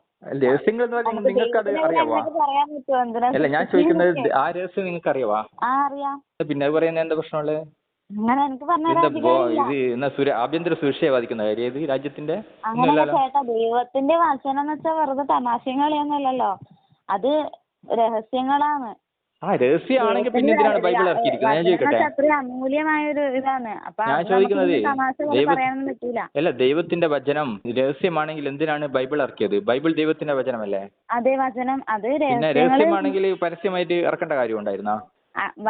ബൈബിളിൽ എഴുതി ഓരോ വചനങ്ങളുണ്ടല്ലോ. ദൈവത്തിന്റെ വചനങ്ങളെല്ലാം രഹസ്യമാണെങ്കിൽ ദൈവം എന്തിനാണ് ഇത് മനുഷ്യർ ബൈബിൾ ഇറക്കിയെന്ന് വെച്ചാൽ ദൈവ മക്കളെ രക്ഷിക്കാൻ, ദൈവത്തിന്റെ മക്കൾക്ക് അറിയണ്ടേ, ദൈവത്തിനെ കുറിച്ച് അറിയണ്ടേ? ബൈബിൾ ഇല്ലായിരുന്നെങ്കിൽ നമുക്ക് ദൈവത്തിനെ കുറിച്ച് അറിയോ? ഇപ്പം ബൈബിൾ ഇല്ലെങ്കിലും ഒരുപാട് മതക്കാർ അവരവരെ ദൈവങ്ങളെ ആരാധിക്കുന്നില്ലേ? അതവര് സ്വന്തം. അപ്പോ ആ ദൈവങ്ങളെല്ലാം ശരിക്കും ഉണ്ടോ? ദൈവം ഒരാളല്ലേ ഉള്ളൂ. അപ്പൊ ആ ദൈവങ്ങളിൽ ആരായിരിക്കും? അത് ദൈവമല്ല. അപ്പൊ അവര് പറയുന്നത് എന്താ അറിയാ? അവരും ഇതേപോലെ നിങ്ങളെ പോലെയുള്ള പ്രാർത്ഥനകൾ നടത്തുകയും ആ ദൈവത്തെ ആരാധിച്ചിട്ട് ഒരുപാട് സൗഭാഗ്യങ്ങൾ കിട്ടുന്നതെന്ന് പറയുന്നുണ്ട്. അപ്പൊ ആ സൗഭാഗ്യോ ആര് കൊടുക്കുന്നു? അത് ഞാൻ ആയിക്കട്ടെ, ദൈവത്തിന്റെ അതേ ശക്തി തന്നെ സാത്താനും കൊടുത്തിട്ടുണ്ട് ദൈവം. അപ്പൊ ദൈവത്തിന്റെ മക്കളെ വഴിതെറ്റിക്കാൻ സാത്താൻ ഇങ്ങനെ പല ഇതും നടത്തും. അപ്പൊ അതിന്റെ ഉത്തരവാദി ആരാണ്? ദൈവത്തിന്റെ അതേ ശക്തി സാത്താനും ഉണ്ട്. അപ്പൊ അതിനോട് പ്രാർത്ഥിച്ചാൽ അത് കിട്ടും. അപ്പൊ സാത്താനെ സൃഷ്ടിച്ച ദൈവമല്ലേ? അതെ. അപ്പൊ ദൈവത്തിന് സാത്താനെ അടക്കി നിർത്താൻ പറ്റുന്നില്ല. അപ്പൊ ഈ ദൈവം എങ്ങനെയാണ് സർവശക്തനാവുക? തമ്മിലുള്ള യുദ്ധമുണ്ട് അവസാന നാളുകളിൽ. ആ യുദ്ധത്തിന്റെ സമയത്ത് സാത്താനെ തകർക്കും ദൈവം. അല്ല, ഈ സാത്താനെ എന്തിനാണ് ഉണ്ടാക്കിയത്? ദൈവത്തിന് അറിഞ്ഞൂടെ? ദൈവം സർവജ്ഞാനിയല്ലേ? ഇങ്ങനെ സാത്താൻ പ്രശ്നം ഉണ്ടാക്കും, അവസാനം എനിക്കതിനെ കൊല്ലേണ്ടി വരും. അതെല്ലാം ദൈവത്തിന് അറിയാതെ അവസാനം കൊല്ലേണ്ടി വരും എന്നുള്ള സാധനത്തിന് എന്തിനാണ് ഉണ്ടാക്കുന്നത്? നമ്മൾക്ക് അങ്ങനെ പറയാനൊന്നും പറ്റൂല. നിങ്ങളിപ്പോ ചെയ്യുന്നത്, ഞാൻ ഇങ്ങനെയുള്ള ചോദ്യങ്ങൾ ചോദിച്ചാൽ നിങ്ങൾക്ക് ഉത്തരം കിട്ടാതെ വരുമ്പോ നിങ്ങൾ ഉണ്ടാക്കി പറയാണ് അത് ദൈവത്തിന്റെ പദ്ധതിയാണ്, രഹസ്യമാണെന്ന്. അങ്ങനെ ബൈബിളിൽ എവിടെയും പറ്റില്ല. അല്ല, കാരണം നിങ്ങൾക്ക് അത് എക്സ്പ്ലെയിൻ ചെയ്യാൻ പറ്റുന്നില്ല. അതുകൊണ്ട് 4 ദിവസത്തെ ധ്യാനം ധ്യാനത്തിന് എല്ലാം കറക്റ്റ് മനസ്സിലാവും. നമുക്ക് പറഞ്ഞുതരാൻ പറ്റൂല, എല്ലാ കാര്യങ്ങളും ഇങ്ങനെ വെളിപ്പെടുത്തി അറിയാണ്ട് പ്രബോധത്തിന് അറിഞ്ഞത്. കാരണം ഇങ്ങനെ പെട്ടുപോകും ചിലപ്പോ കേട്ടോ. ഞാൻ എന്നെപ്പോലത്തെ ആൾക്കാർ കുറെ ഉണ്ട് നാട്ടില്. പെട്ടെന്നും പോകുന്നില്ല ചേട്ടന്. ഉത്തരം കിട്ടണമെങ്കിൽ അങ്ങോട്ട് പോവാം. ഇപ്പൊ നിങ്ങൾ വിളിച്ചു കഴിഞ്ഞാൽ നമ്മൾ നിങ്ങളോടല്ലേ ചോദിക്കുക? ഇപ്പൊ മറ്റുള്ളവരോട് ചോദിക്കാൻ പറ്റില്ലല്ലോ. കറക്റ്റ് ആയിട്ട് പഠിച്ചു വരണം, അല്ലെങ്കിൽ പെട്ടുപോകും. ഇപ്പൊ അങ്ങനെയല്ല ചേട്ടാ. ഇപ്പൊ ഞാൻ പറഞ്ഞ രഹസ്യങ്ങളുണ്ട്. രഹസ്യങ്ങളെല്ലാം എല്ലാവർക്കും അന്ന് പറഞ്ഞു തരാനുള്ള അധികാരം ഇല്ല. അല്ല, ആ രഹസ്യങ്ങൾ നിങ്ങൾക്ക് അറിയാവാ? അറിയാം. അപ്പൊ അതേപോലെ കുറെ ആൾക്ക് അറിയാവാ മതത്തിന്റെ ഭാഗമായിട്ട് നിൽക്കുന്ന രഹസ്യങ്ങൾ എന്താണ്? ധ്യാനം കൂടി ഇപ്പൊ ഈ സഭയിലുള്ളവർക്കെല്ലാം അറിയാം. ഇതിനെങ്ങനെയാ രഹസ്യം എന്ന് പറയാ? രഹസ്യം എന്ന് പറഞ്ഞു കഴിഞ്ഞാൽ എന്റെ രഹസ്യം എന്ന് പറഞ്ഞാൽ ഞാൻ മാത്രം അറിയുന്നതാണ്. ദൈവത്തിന്റെ രഹസ്യം മക്കൾക്ക് മാത്രമേ ദൈവ രഹസ്യങ്ങൾ അറിയുള്ളൂ. പിന്നെ അത് രഹസ്യമല്ല. ലോകം മൊത്തമുള്ള ആൾക്കാർക്ക് അറിയില്ലല്ലോ. അങ്ങനെ അറിയെങ്കിൽ രഹസ്യം എല്ലാം പറയാം. രഹസ്യം എന്ന് പറഞ്ഞു കഴിഞ്ഞാല് എന്റെ പേഴ്സണലായിട്ട് എന്റെ മനസ്സിലുള്ള കാര്യത്തിന് രഹസ്യം. അത് രണ്ടാമത് ഒരാൾ അറിഞ്ഞു കഴിഞ്ഞാൽ രഹസ്യം പോയി. എന്റെ പേഴ്സണലായിട്ട് ദൈവത്തിന്റെ രഹസ്യം എന്ന് പറയുമ്പോൾ അതുപോലെ തന്നെയാണ്. ദൈവത്തിന് മാത്രം അറിയുന്ന കാര്യങ്ങളായിരിക്കണം. അല്ലാതെ നാട്ടു പതിനായിരത്തിന് അറിയുന്ന കാര്യങ്ങൾ ദൈവത്തിന്റെ രഹസ്യം എന്ന് പറഞ്ഞാൽ ആ രഹസ്യം എന്നുള്ള വാക്കിന്റെ അർത്ഥം അവിടെ പോയില്ലേ? അപ്പൊ അങ്ങനെയാണെങ്കിൽ നമുക്ക് ബൈബിള് തരേണ്ട ആവശ്യമില്ലല്ലോ രഹസ്യങ്ങൾ അറിയിക്കണ്ടെങ്കിൽ. ഈ ബൈബിള് ദൈവം തന്നു എന്നതിന് എന്താണ് തെളിവുള്ളത്? ഇപ്പൊ കുറെ ആൾ അങ്ങനെ അവകാശപ്പെടുന്നല്ലേ? അങ്ങനെയാണെങ്കിൽ ഞാൻ നേരത്തെ ചോദിച്ച പോലെ എല്ലാ അറിവും അതിൽ വേണ്ടേ? ദൈവം വെളിപ്പെടുത്തി കൊടുത്തത് എഴുതി വെച്ചതല്ലേ വചനത്തില്? ദൈവം വെളിപ്പെടുത്തു കൊടുത്തു എന്നതിന് എന്താണ് കറക്റ്റ് ആയിട്ടുള്ള തെളിവുള്ളത്? ദൈവം തന്നു എന്ന് പറയുമ്പോൾ ഞാൻ എങ്ങനെയാണ് അത് വിശ്വസിക്കേണ്ടത്? ദൈവം തന്നത് എന്നത് എനിക്ക് എന്താണ് തെളിവുള്ളത്? കാരണം എന്താ പറയാ, ഈ പല മതഗ്രന്ഥങ്ങൾ എടുത്തുകൊണ്ട് അതിന്റെ ആൾക്കാർ പറയാണ്. ഇപ്പൊ ഇസ്ലാമിന്റെ ആൾ പറയാണ് നബിക്ക് അള്ളാഹു കൊടുത്തയാണെന്ന് പറയുന്നത്. എനിക്ക് തെളിവില്ലാത്തതുകൊണ്ട് ഞാൻ അതിൽ വിശ്വസിക്കില്ല. അതേപോലെ ഹിന്ദു മതത്തിന്റെ ഗ്രന്ഥങ്ങളിൽ വേദ പണ്ഡിതന്മാർ കാട്ടി തപസ്യയായിട്ട് ദൈവം കൊടുത്തതാണ് വേദങ്ങൾ എന്നാണ് പറയുന്നത്. ഇതിനൊക്കെ നമുക്ക് തെളിവില്ല. അതേപോലെ തന്നെ ഇതിനും തെളിവില്ലല്ലോ. ഞാനിപ്പോ അത് വിശ്വസിക്കണ്ടെങ്കിൽ എനിക്ക് എങ്ങനെയാണ് ബോധ്യപ്പെടുക? നിങ്ങൾ പറഞ്ഞ ദൈവമാണ് ബൈബിൾ കൊടുത്തത് എന്ന് പറയുന്നു. അതേപോലെ ഖുർആന് അള്ളാഹു പറഞ്ഞു കൊടുത്തതാണെന്ന് പറയുന്നു. എന്ത് തെളിവാണ് നമുക്ക് വിശ്വസിക്കാനുള്ളത്? ദൈവം പ്രവാചകന്മാർക്ക് വെളിപ്പെടുത്തി കൊടുത്തത് അവർ എഴുതിയതാണ് വചനം. അല്ല, ഭാഷ മനുഷ്യനുണ്ടായിട്ട് കുറെ കാലമൊന്നും ആയിട്ടില്ല. ഭാഷ ഉണ്ടായതിനു ശേഷമാണ് എഴുത്തുകൾ തുടങ്ങിയത്. അതുവരെ ഈ മതത്തിന്റെ എല്ലാ ഗ്രന്ഥങ്ങളും വായ്മൊഴിയായിട്ട് മാത്രം പ്രചരിച്ച സാധനമാണ്, അല്ലേ? അത് ഉണ്ടായിട്ട് തന്നെ എഴുത്തും വായനയും അറിയുന്ന ആള് ഒരു 10,000 കണക്കിന് ആളുണ്ടെങ്കിൽ ഒരാൾക്ക് പോലും അറിയാത്ത കാലഘട്ടം അത്. പണ്ഡിതന്മാർന്ന് വിളിക്കുന്ന ആൾക്കാർ ആകപ്പാട് അവർക്കുള്ള ക്വാളിറ്റി എന്ന് പറഞ്ഞാൽ അക്ഷരം വായിക്കാൻ അറിയാന്നുള്ളത് മാത്രം അന്നത്തെ കാലത്തെ. വേറെ ഒരു കാര്യത്തിൽ ലോകവിവരമൊന്നും ഉണ്ടാവില്ല. കാരണം ചെറിയ സ്ഥലത്ത് മാത്രം ഒതുങ്ങി ജീവിക്കുന്ന ആൾക്കാരായിരിക്കും ഇവരൊക്കെ. അങ്ങനെയുള്ള ഒരു കാലത്താണ് ഇതൊക്കെ ഉണ്ടായത്. അതുകൊണ്ടാണ് ഭൂമി പരന്നാണെന്നൊക്കെ എഴുതിയിരിക്കുന്നത്. നിങ്ങൾ ഭൂമി പരന്നാണെന്ന് വിശ്വസിക്കുന്നുണ്ട്? ഭൂമിയെ പറ്റി ബൈബിളിൽ എന്താണ് പറഞ്ഞത്? രൂപരഹിതമാണ്. ഭൂമി രൂപരഹിതമാണ് എന്ന് പറഞ്ഞ അതിനുശേഷം സൃഷ്ടിക്കുന്നതിന് മുൻപ് ഭൂമി ഇല്ല അല്ല, പിന്നെ എങ്ങനെയാണ് ഭൂമിക്ക് രൂപം വരിക? അല്ല, അങ്ങനെ വെച്ചാൽ ഭൂമി ഉരുണ്ടതാണോന്നാ? ഭൂമി ഉരുണ്ടതാണോ പരന്നതാണോ? നിങ്ങളുടെ ക്രിസ്ത്യൻ വിശ്വാസം അനുസരിച്ച് എങ്ങനെയാണ്? ബൈബിളിലെ വിശ്വാസം അനുസരിച്ച് എങ്ങനെയാണ്? ഭൂമിയെ പറ്റി എന്താണ് ബൈബിൾ പറയുന്നത്? പഴയ നിയമത്തിൽ എടുത്തു നോക്കിയാൽ സൃഷ്ടിവാദം എടുത്തു കഴിഞ്ഞാൽ തിരിയും. അങ്ങനെ എഴുതിയിട്ടുണ്ടാവും. പഴയ നിയമത്തിൽ പറയുന്ന മൊത്തം അത് തന്നെയല്ലേ? രൂപരഹിതവും സൃഷ്ടിക്കുന്നതിന് മുൻപ്. ഇപ്പോഴത്തെ രൂപമാണ് ചോദിക്കുന്നത്. സൃഷ്ടിക്കുന്നതിന് മുമ്പ് രൂപം ഇല്ല. അതെങ്ങനെ രൂപം ഉണ്ടാവുക? ഭൂമി ഉണ്ടാകുന്നതിന് മുമ്പേ കടലൊക്കെ ഉണ്ടാക്കി വെച്ചിട്ടുണ്ട്. രാവും പകലും ഉണ്ടായ ശേഷം സൂര്യനെല്ലാം ഉണ്ടാക്കി വെച്ചിട്ടുണ്ട്. 5-ാമത്തെ ദിവസം സൂര്യനെയൊക്കെ ഫിറ്റ് ചെയ്തു. രാവും പകലൊക്കെ 3-ാമത്തെ ദിവസം ഉണ്ടാക്കി വെച്ചു. എങ്ങനെയാണ് രാവും പകലും ഉണ്ടാകുന്നതെന്ന് പോലും ഇത് എഴുതിയാൽ അറിയില്ല. ബൈബിൾ പ്രകാരം രാവും പകലും 3-ാമത്തെ ദിവസം ഉണ്ടാക്കുന്നു. സൂര്യചന്ദ്രന്മാരെയൊക്കെ 5-ാമത്തെ ദിവസം ഉണ്ടാക്കുന്നത്. അപ്പോൾ സൂര്യനൊന്നും ഇല്ലാതെ എങ്ങനെയാണ് രാവും പകലും ഉണ്ടാകുന്നത്? സൃഷ്ടിവാദം മൊത്തം കോമഡി ആയിട്ടാണ് തോന്നിയത്. ചേട്ടന്റെ നമ്പർ വേറെ ഒരാൾക്ക് കൊടുത്തോട്ടെ? വേറെ ആക്കാം. എനിക്ക് സമയം ഉണ്ടെങ്കിൽ ഞാൻ അറ്റൻഡ് ചെയ്യൂ. അങ്ങനല്ല, അപ്പൊ ചേട്ടൻ ചോദിക്കുന്നതിനുള്ള ഉത്തരം പറയുകയാണെങ്കിൽ ഉത്തരം എന്നോട് പറഞ്ഞാൽ മതി. ഇങ്ങനെ ബൈബിളിൽ ഇത്രാമത്തെ വചനത്തിൽ ഇത്രാമത്തെ അധ്യായം ഇത്ര പറയുന്നത് ഞാൻ കൺഫേം ചെയ്യും. അത്രേ ഉള്ളൂ. അപ്പൊ ഏത് സമയം വിളിച്ചാലും കിട്ടോ? ഏത് സമയം വിളിച്ചാലും കിട്ടൂല. വർക്കുള്ള ടൈമിലാണെങ്കിൽ കിട്ടൂല. അപ്പൊ ഞാൻ ഇവിടുന്ന് വെറുതെ തിരിഞ്ഞു കളിക്കുമ്പോഴാണ് നിങ്ങൾ വിളിക്കുന്നത്. ഞാൻ വിളിക്കാം. ഒരു ഞായറാഴ്ച ഒരു 2 മണിക്കൂർ ഇതുപോലെ ഇതിന് വരാൻ പറ്റുമോ? ഞായറാഴ്ച എനിക്ക് തലശ്ശേരി പരിപാടി ഉള്ളതാണ്. അല്ല, എല്ലാ ഞായറാഴ്ച എല്ലാ ഞായറാഴ്ച പരിപാടി ഉണ്ട്. ഞായറാഴ്ച ഫുൾ ഡേ പരിപാടി. അന്ന് കുഴപ്പമില്ല, വിളിക്കാം വേറെ ദിവസം. നിങ്ങൾ പറഞ്ഞാലും നോക്ക് എന്ത് ശരിയാണോ തെറ്റാണെന്ന് പറ. ഒന്ന് ആർട്ടിഫിഷ്യൽ ഇന്റലിജൻസ് കൃത്രിമ ബുദ്ധിയെ പറ്റി എവിടെ പറയുന്നു? ഇൻഫർമേഷൻ ടെക്നോളജി IT-നെ പറ്റി എവിടെ പറയുന്നു?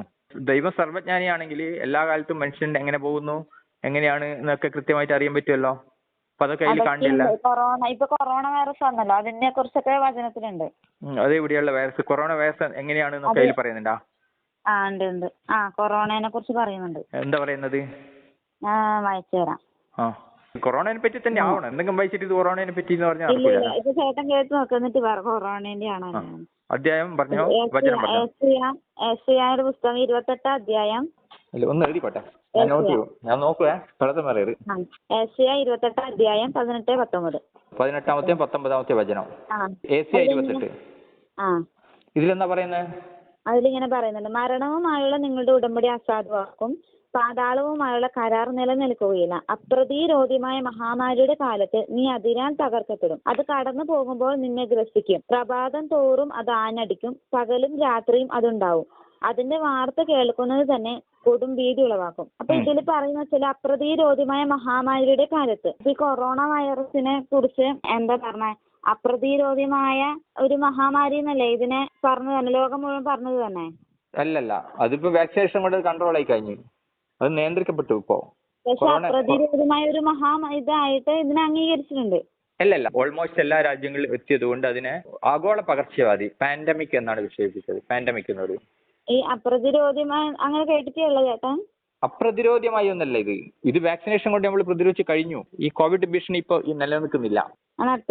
അതിൽ പറയുന്ന പോലെ തകർന്നു പോയിട്ടൊന്നുമില്ല. മനുഷ്യരാശി ഇല്ലാണ്ടായി പോയിട്ടൊന്നുമില്ല. മനുഷ്യപ്പോ ഉണ്ടല്ലോ, നിങ്ങൾ ഞാൻ ഇവിടെ ഉണ്ടല്ലോ. അല്ല, ഇതിൽ പറയുന്ന വെച്ചാൽ മഹാമാരിയുടെ കാലത്ത് നീ അതിനാൽ തകർക്കപ്പെടും. മരണവുമായുള്ള ഉടമ്പടി അസാധു. അപ്പൊ മരണവുമായുള്ള ഉടമ്പടി ദൈവം ഉണ്ടാക്കിയത് ഈ പുരോഹിതന്മാരുമായിട്ടാണ്, അതായത് പള്ളിയിലച്ചന്മാരുമായിട്ട്. പക്ഷെ അവരുടെ ഉടമ്പടി ദൈവം അസാധുവാക്കുന്ന പറഞ്ഞേ. പാതാളവുമായുള്ള കരാർ നിലനിൽക്കുകയില്ല. അപ്രതിരോധ്യമായ മഹാമാരിയുടെ കാലത്ത് നീ അതിനാൽ തകർക്കപ്പെടും. കാരണം അനേകം പുരോഹിതന്മാര് ഈ മഹാമാരി ബാധിച്ച് മരിച്ചിട്ടുണ്ട്. അത് കടന്നു പോകുമ്പോൾ നിന്നെ ഗ്രസിക്കും. പ്രഭാതം തോറും അത് ആനടിക്കും. നമ്മളിപ്പോ രാവിലെ ന്യൂസ് വെച്ച് നോക്കുമ്പോ എന്താ കേൾക്കുന്നത്? ഇതിന്റെ ന്യൂസ് തന്നെ കേട്ടുകൊണ്ടിരുന്ന കോവിഡിന്റെ സമയത്ത്.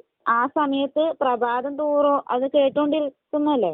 ലോകത്ത് നടക്കുന്ന സംഭവങ്ങള് കേൾക്കുന്നത് നമ്മൾ ടെലിവിഷനിലൂടെ അല്ലേ? ആ ടെലിവിഷനെ പറ്റിയിട്ട് ഒരു പരാമർശം അതിലില്ലല്ലോ. ഈ പറയുന്നത് യേശുവുമായിട്ട് ബന്ധപ്പെട്ട സ്റ്റോറീസ് ഇല്ലേ, ഈ സ്ഥലങ്ങളിൽ ബാധിച്ച ഒരു മഹാമാരി 2000 വർഷം മുമ്പേ ഉണ്ടാവും. അതിനെപ്പറ്റിയാണ് പറഞ്ഞത്. ഈ മഹാമാരി എന്ന് പറയുന്നത് കോവിഡ് മാത്രമൊന്നുമല്ല. ഇതിനു മുമ്പേ വസൂരി ഉണ്ടായിരുന്നു, സ്മോൾപോക്സ് ഉണ്ടായിരുന്നു, വസൂരി ഉണ്ടായി. അതേപോലെ തന്നെ ജപ്പാനീസ് എൻസെഫലൈറ്റിസ് മുമ്പേ ഉണ്ടായിരുന്നു. അതേപോലെ തന്നെ ഒരുപാട് മഹാമാരികൾ കടന്ന് പോയിട്ടുണ്ട്. ആ മഹാമാരികളിൽ ഒരുപാട് ആൾക്കാരെ കൊന്നിട്ടുണ്ട്. ആ മഹാമാരികളിലും ജനങ്ങൾ അതിജീവിച്ചിട്ടുണ്ട്. വസൂരി ഉള്ള സമയത്ത് തന്നെ എഡ്വേർഡ് ജെന്നർ എന്ന് പറയുന്നതാണ് വാക്സിൻ കണ്ടെത്തുന്നത്.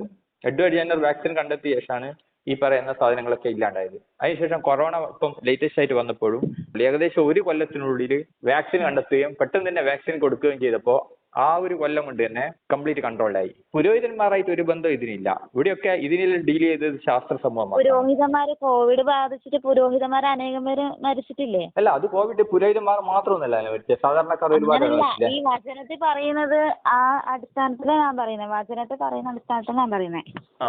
നീ അതിനെ തകർക്കപ്പെടുന്ന പറയുന്നത് അവരോടാണ്. അവർക്ക് പോലും അതിനെ കീഴ്പ്പെടേണ്ടി വന്നു. അല്ല, അങ്ങനെയാണ്. പിന്നെ എത്ര പുരോഹിതന്മാർ ഹാർട്ട് അറ്റാക്ക് വന്നിട്ട് മരിക്കുന്നുണ്ട്, അതിനെ പറ്റി എന്താ പറയാത്തെ? ചേട്ടാ, ഇത് വചനത്തിൽ പറയുന്നല്ലേ ഞാൻ പറയുന്നത്. ക്യാൻസറിനെ പറ്റി പറയാത്ത എന്താ? എത്ര പുരോഹിതന്മാർ ക്യാൻസർ വന്നിട്ട് മരിച്ചിട്ട് സ്ട്രോക്ക് വന്നിട്ടാണ് വചനം പറഞ്ഞപ്പോ അത് വിശ്വസിക്കാൻ പറ്റുന്നില്ല. പിന്നെ ഞാൻ എന്തിനാ ഇനി പറഞ്ഞിട്ടെന്നാ? അത് ഇതിനെ പറ്റിയല്ല പറയുന്നത്, അതുകൊണ്ടാണ് പറഞ്ഞത്. ഇപ്പൊ കോവിഡിന്റെ പേര് ഞാനിപ്പോ വായിച്ചത് കോവിഡിനെ കുറിച്ചാണ്. ഇതിൽ കോവിഡ് വാക്ക് എവിടെയുള്ളത്? കോവിഡ് ബാധിച്ചിട്ട് അനേക പുരോഹിതന്മാര് മരിച്ചിട്ടുണ്ട്. അതിന്റെ തെളിവ് തന്നെയല്ലേ ഇപ്പൊ ഞാൻ വായിച്ചേ. ഇത് കോവിഡ് വേണ്ട, വസൂരിയുള്ള സമയത്ത് ഇഷ്ടംപോലെ പുരോഹിതന്മാർ മരിച്ചിട്ടുണ്ട്. അത് സാധാരണ ജനങ്ങൾ മരിച്ചിട്ടുണ്ട്. ഇതിൽ കൊറോണ എന്നുള്ള ഒരു വാക്ക് പോലും വന്നിട്ടില്ല. ഒന്നാമത്തെ കൊറോണ വാക്ക് വരണ്ടല്ലോ, മഹാമാരി തന്നെയല്ലേ ഈ കൊറോണ മഹാമാരി ആയിരുന്നല്ലേ. മഹാമാരി എന്ന് പറഞ്ഞാൽ ഈ കോവിഡ് മാത്രമല്ലല്ലോ, മുമ്പ് എത്ര മഹാമാരികൾ ഉണ്ടായിട്ടുണ്ട്. പണ്ടെല്ലാം ചികിത്സ ഇല്ലാത്ത ഇഷ്ടംപോലെ മഹാമാരികൾ ഉണ്ടായിട്ടുണ്ട്. സ്പാനിഷ് ഫ്ലൂ എല്ലാം വായിച്ചതിൽ ആ മറ്റേ നേരത്തെ പറഞ്ഞ മഹാമാരികളെല്ലാം ഇതുപോലെയാണോ ഉണ്ടായത്? ഇതിലും ഭയങ്കരമായിരുന്നു. ഇതിനേക്കാൾ കോടിക്കണക്കിന് ആൾക്കാർ മരിച്ചിരുന്നു. അന്ന് ഈ പറഞ്ഞ പോലെ ഒരു പ്രതിരോധം ഉണ്ടായിരുന്നില്ല. വസൂരിയെല്ലാം ബാധിച്ച ആൾക്കാരെ വീട്ടിൽ നിന്ന് വെളിയിലേക്ക് കൊണ്ടുപോയിട്ട് ഒരു ഷെഡ് കെട്ടിയിട്ട് അവിടെ വെള്ളം പോലും കൊടുക്കാണ്ട് ഒറ്റക്ക് മാറ്റി താമസിച്ച് കഷ്ടപ്പെട്ട് പട്ടിണി കടന്നിട്ടാണ് ആൾക്കാർ മരിച്ചത്. അത്രയൊന്നും ഭീകരത ഇന്ന് ഉണ്ടായി. ഞാൻ വേറൊരു വചനം വായിക്കാം, അപ്പൊ ചേട്ടൻ പറയുന്നതാണ്. യേശയ്യാ പ്രവാചകന്റെ പുസ്തകം തന്നെ 24 അധ്യായം 10-12. ഈ വചനവും ഇപ്പോഴത്തെ കോവിഡ് പ്രശ്നമായിട്ട് യാതൊരു ബന്ധവുമില്ല. അതിൽ പറയുന്നത് അന്ന് ഇസ്രായേലിന്റെ ആ ഭാഗങ്ങളിൽ അന്ന് ഉണ്ടായിരുന്ന ഏതോ ഒരു മഹാമാരി വഴി കുറെ ആൾക്കാർ മരിച്ചതിനെ പറ്റിയാണെന്ന് പറയുന്നത്. ഇതിന് അപ്രതിരോധമായ മഹാമാരി ഇത് അപ്രതിരോധമല്ല, ഇത് വാക്സിനേഷൻ ഇതിനുണ്ട്. വാക്സിൻ കൊണ്ടാണ് ഇത് നിയന്ത്രിച്ചത്. അപ്രതിരോധമായെന്ന് പറയുമ്പോൾ തന്നെ പോയത്. ഇപ്പൊ കോവിഡ് കൊണ്ട് ആള് മരിക്കുന്നില്ല. കോവിഡ് കൊണ്ട് കോവിഡിനെ പ്രതിരോധിച്ചിട്ടൊന്നുമില്ലല്ലോ, ഇപ്പോഴും കോവിഡ് വരുന്നില്ലേ. അപ്രതിരോധം എന്ന് വെച്ചാൽ പ്രതിരോധിക്കാൻ പറ്റാതെ.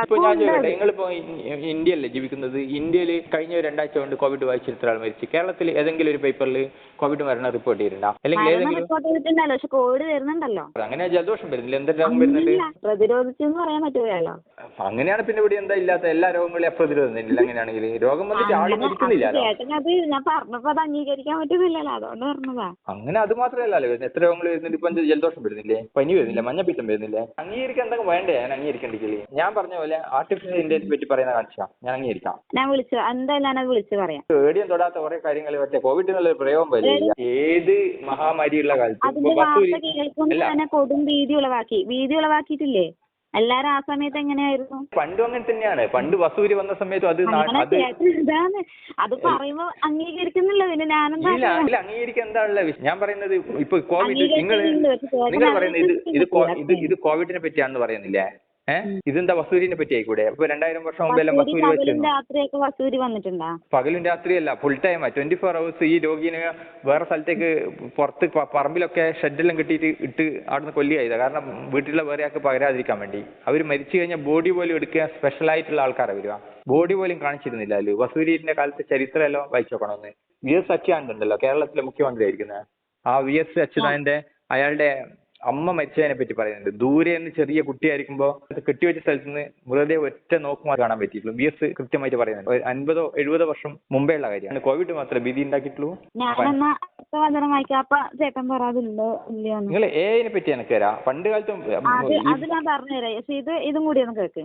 ആർക്കും കടക്കാനാവാത്ത വിധം എല്ലാ ഭവനങ്ങളും അടച്ചു പൂട്ടിയിരിക്കുന്നു. കോവിഡിന്റെ സമയത്ത് ഏതെങ്കിലും ഒരു വീട് തുറന്ന് ഇട്ടിട്ടുണ്ടായിരുന്ന?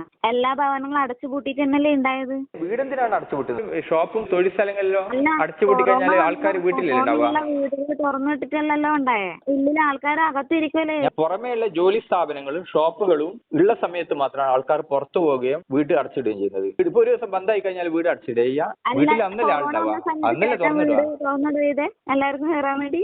നമ്മളെ വീട് അടച്ചിട്ടുണ്ടായി, പുറത്തു പോലും ഇറങ്ങാൻ ഒരാളും അനുവദിച്ചിട്ടില്ല. ലോക്ക്ഡൌൺ, അതായത് വീടെല്ലാം അടച്ചത്, പുറത്തടച്ചത്.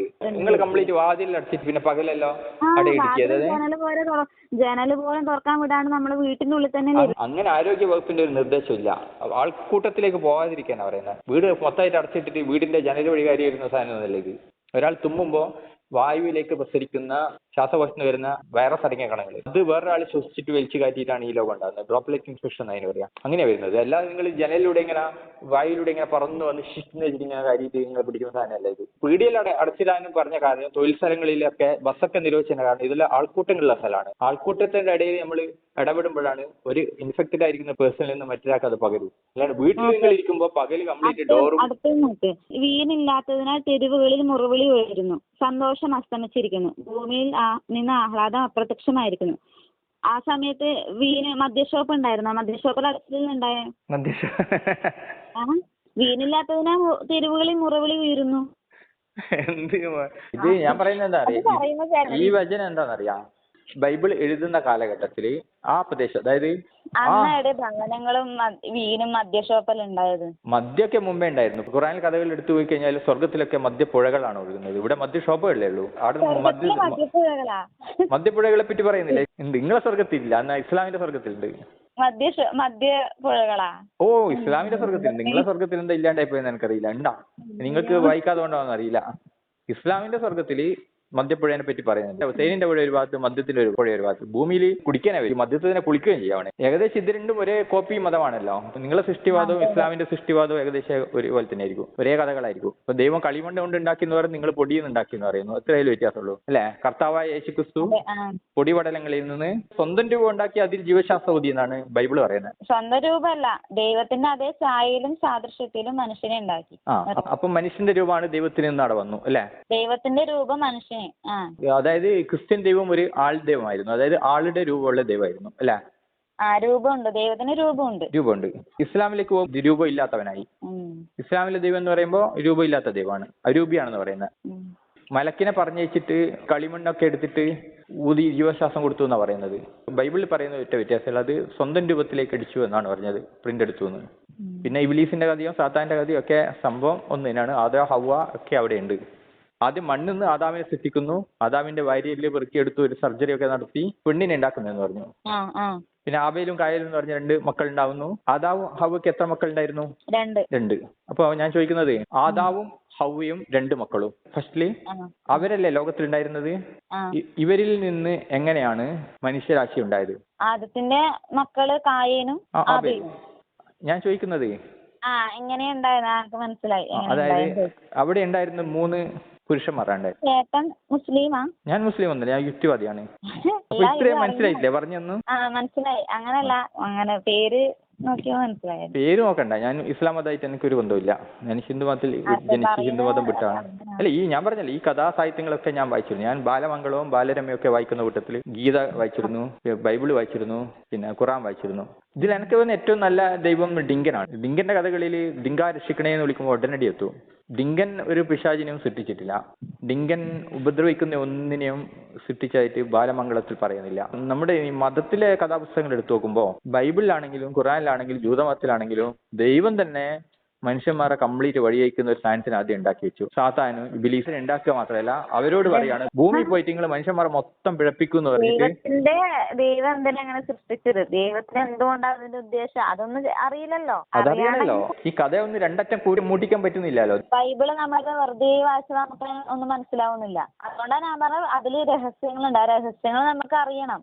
ഇപ്പൊ ചേട്ടൻ വെളിപാട് പുസ്തകം ഒന്ന് വായിച്ചു നോക്കിയേ, മനസ്സിലാവില്ല, ഒന്നും മനസ്സിലാവില്ല. എന്താ ഇത് ഇങ്ങനെ എഴുതി വെച്ച ഒന്നും മനസ്സിലാവില്ല. ഈ ദൈവത്തിന് കോമൺ സെൻസ് ഇല്ലേ? ഈ മനുഷ്യന്മാരെ നന്നാക്കാൻ വേണ്ടിയിട്ട് പ്രബോധനം മനുഷ്യനിൽ എത്തിക്കാൻ വേണ്ടിയിട്ടല്ലേ ഈ പുസ്തകങ്ങളിലൊക്കെ ഇറക്കിയിരിക്കുന്നത്. എന്നിട്ട് അത് വായിച്ചിട്ട് നിങ്ങൾ തന്നെ പറയാണ് അതിലൊന്നും മനസ്സിലാവുന്നില്ല എന്ന്. അങ്ങനെ ഇറക്കുന്ന എന്താ അർത്ഥം ഉള്ളത്? എല്ലാരും രക്ഷിക്കാൻ പറ്റോ? ഇല്ല. ദൈവത്തിന്റെ മക്കൾ എന്ന് വെച്ചാൽ ഭൂമിയിലുള്ളവരെല്ലാം ദൈവത്തിന്റെ മക്കളൊന്നല്ല. അപ്പൊ ദൈവത്തിന്റെ മക്കളെ രക്ഷിക്കാൻ വേണ്ടിയാണ് ദൈവം അങ്ങനെ എഴുതി വെച്ചത്. അപ്പൊ ദൈവത്തിന്റെ മക്കള് എന്നതുകൊണ്ട് അർത്ഥാക്കുന്നത് എന്തായിരിക്കും? ദൈവത്തിന്റെ മക്കൾ എന്ന് വെച്ചാല് കൊറേ ദൈവങ്ങളുണ്ടല്ലോ. കൊറേ ദൈവങ്ങളുണ്ട്. ക്രിസ്തുമത്തിന്റെ മക്കളെ ക്രിസ്തു ദൈവം രക്ഷിക്കൂ, അള്ളാഹിന്റെ മക്കളെ അള്ളാഹ് രക്ഷിക്കൂ, ശിവന്റെ മക്കളെ ശിവൻ രക്ഷിക്കുന്നൊക്കെയാണ് പറയുന്നത്. അങ്ങനല്ല, ദൈവം ഒരാളേ ഉള്ളൂ. ദൈവം ഒരാളേ ഉള്ളൂ. ആ ദൈവത്തിന്റെ റോൾ എവിടെയും കാണുന്നില്ലല്ലോ. അമേരിക്കയിലടക്കം കൊടുങ്കാറ്റടിച്ചു. ഇപ്പോൾ ഇസ്രയേല് ഇവിടെ ആക്രമണം നടത്തുകയാണ് ഗാസയിൽ. അവിടെ രാജ്യം ഭരിക്കുന്നത് മതതീവ്രവാദികളാണ്. ദിവസം തൊട്ടേനും പിടിച്ചതിന് ഒരു തേങ്ങ വീണാൽ പോലും അള്ളാഹ് എന്ന് വിളിക്കുന്ന ടീമുകൾ അവരൊന്നും രക്ഷിക്കാൻ ഒരു ദൈവം എത്തിയില്ലല്ലോ. എന്തുകൊണ്ടാണ്? അവരെ എങ്ങനെ രക്ഷിക്കും? അവരുടെ പ്രവൃത്തി എന്താ? ദൈവത്തിന് ഇഷ്ടമില്ലാത്ത പ്രവൃത്തി ചെയ്ത് ദൈവം രക്ഷിക്കാൻ പറ്റുമോ? ദൈവത്തിന്റെ സന്നിധിയിൽ ജീവിക്കണം, വ്യാപരിക്കണം എന്ന് പറഞ്ഞിട്ടുണ്ട്. അനുസരിക്കാണ്ട് ദൈവത്തിന് വിലയില്ല, ദൈവത്തിൽ വിശ്വസിക്കുന്നില്ല. അപ്പൊ പിന്നെ ദൈവത്തിന് എന്തിനാ അവരെ രക്ഷിക്കേണ്ട ആവശ്യം? അങ്ങനെ വാദിച്ചാൽ നിങ്ങൾ രക്ഷപ്പെടാൻ പോകുന്നില്ല. കാരണം എന്താണെന്നറിയാം, ഈ പ്രകൃതിയിൽ ഒരുപാട് പ്രകൃതി പ്രതിഭാസങ്ങളില്ലേ? ഈ പ്രകൃതി പ്രതിഭാസങ്ങളെല്ലാം നിയന്ത്രിക്കുന്നത് ദൈവമല്ലേ? അതെ. അപ്പൊ ഒരു കൊടുങ്കാറ്റ് അടിച്ചു കഴിഞ്ഞാൽ അവിടെ നല്ല ചെയ്ത ആളും മോശം ചെയ്ത ആളും കുട്ടികളും സ്ത്രീകളും കൊള്ളക്കാരും എല്ലാം മരിക്കുന്നു. രക്ഷപ്പെടുന്നില്ലല്ലോ. ഏതൊരു ചുഴലിക്കാറ്റ് അടിച്ചാലോ റെഡ് ക്രോസിന്റെ കുറെ ആൾക്കാർ മരിച്ചിരുന്നു. ഈ റെഡ് ക്രോസിലെ ആൾക്കാർ അവരെ ജീവൻ പോലും പണയം വെച്ചിട്ട് മറ്റുള്ളവരെ രക്ഷിക്കാൻ വേണ്ടിയിട്ട് യുദ്ധഭൂമിയെല്ലാം ഏർപ്പെടുന്ന ആൾക്കാരാണ്. അപ്പൊ ഒരു ചുഴലിക്കാറ്റ് വന്നപ്പോ ഇതിൽപ്പെട്ട നന്മ പ്രവൃത്തി ചെയ്യുന്ന ദൈവത്തിന്റെ മക്കളാണെന്നൊന്നുമില്ല. അപ്പൊ ദൈവത്തിന്റെ മക്കളാവുക നന്മ ചെയ്യണമെന്നില്ല എന്നല്ലേ അതിന്റെ അർത്ഥം? നന്മ ചെയ്യണം, പക്ഷെ അങ്ങനെ നന്മ ചെയ്ത് കഴിഞ്ഞ ഇവര് അതിലാക്കാവണ്ടേ അല്ലേ? അങ്ങനെയല്ല, അവര് ദൈവത്തിൽ വിശ്വസിക്കുന്നുണ്ടാവൂല. അപ്പൊ ദൈവത്തിൽ വിശ്വസിച്ചിട്ടില്ലെങ്കിൽ നന്മ എന്നുള്ള ഒരു വിഷയമല്ല.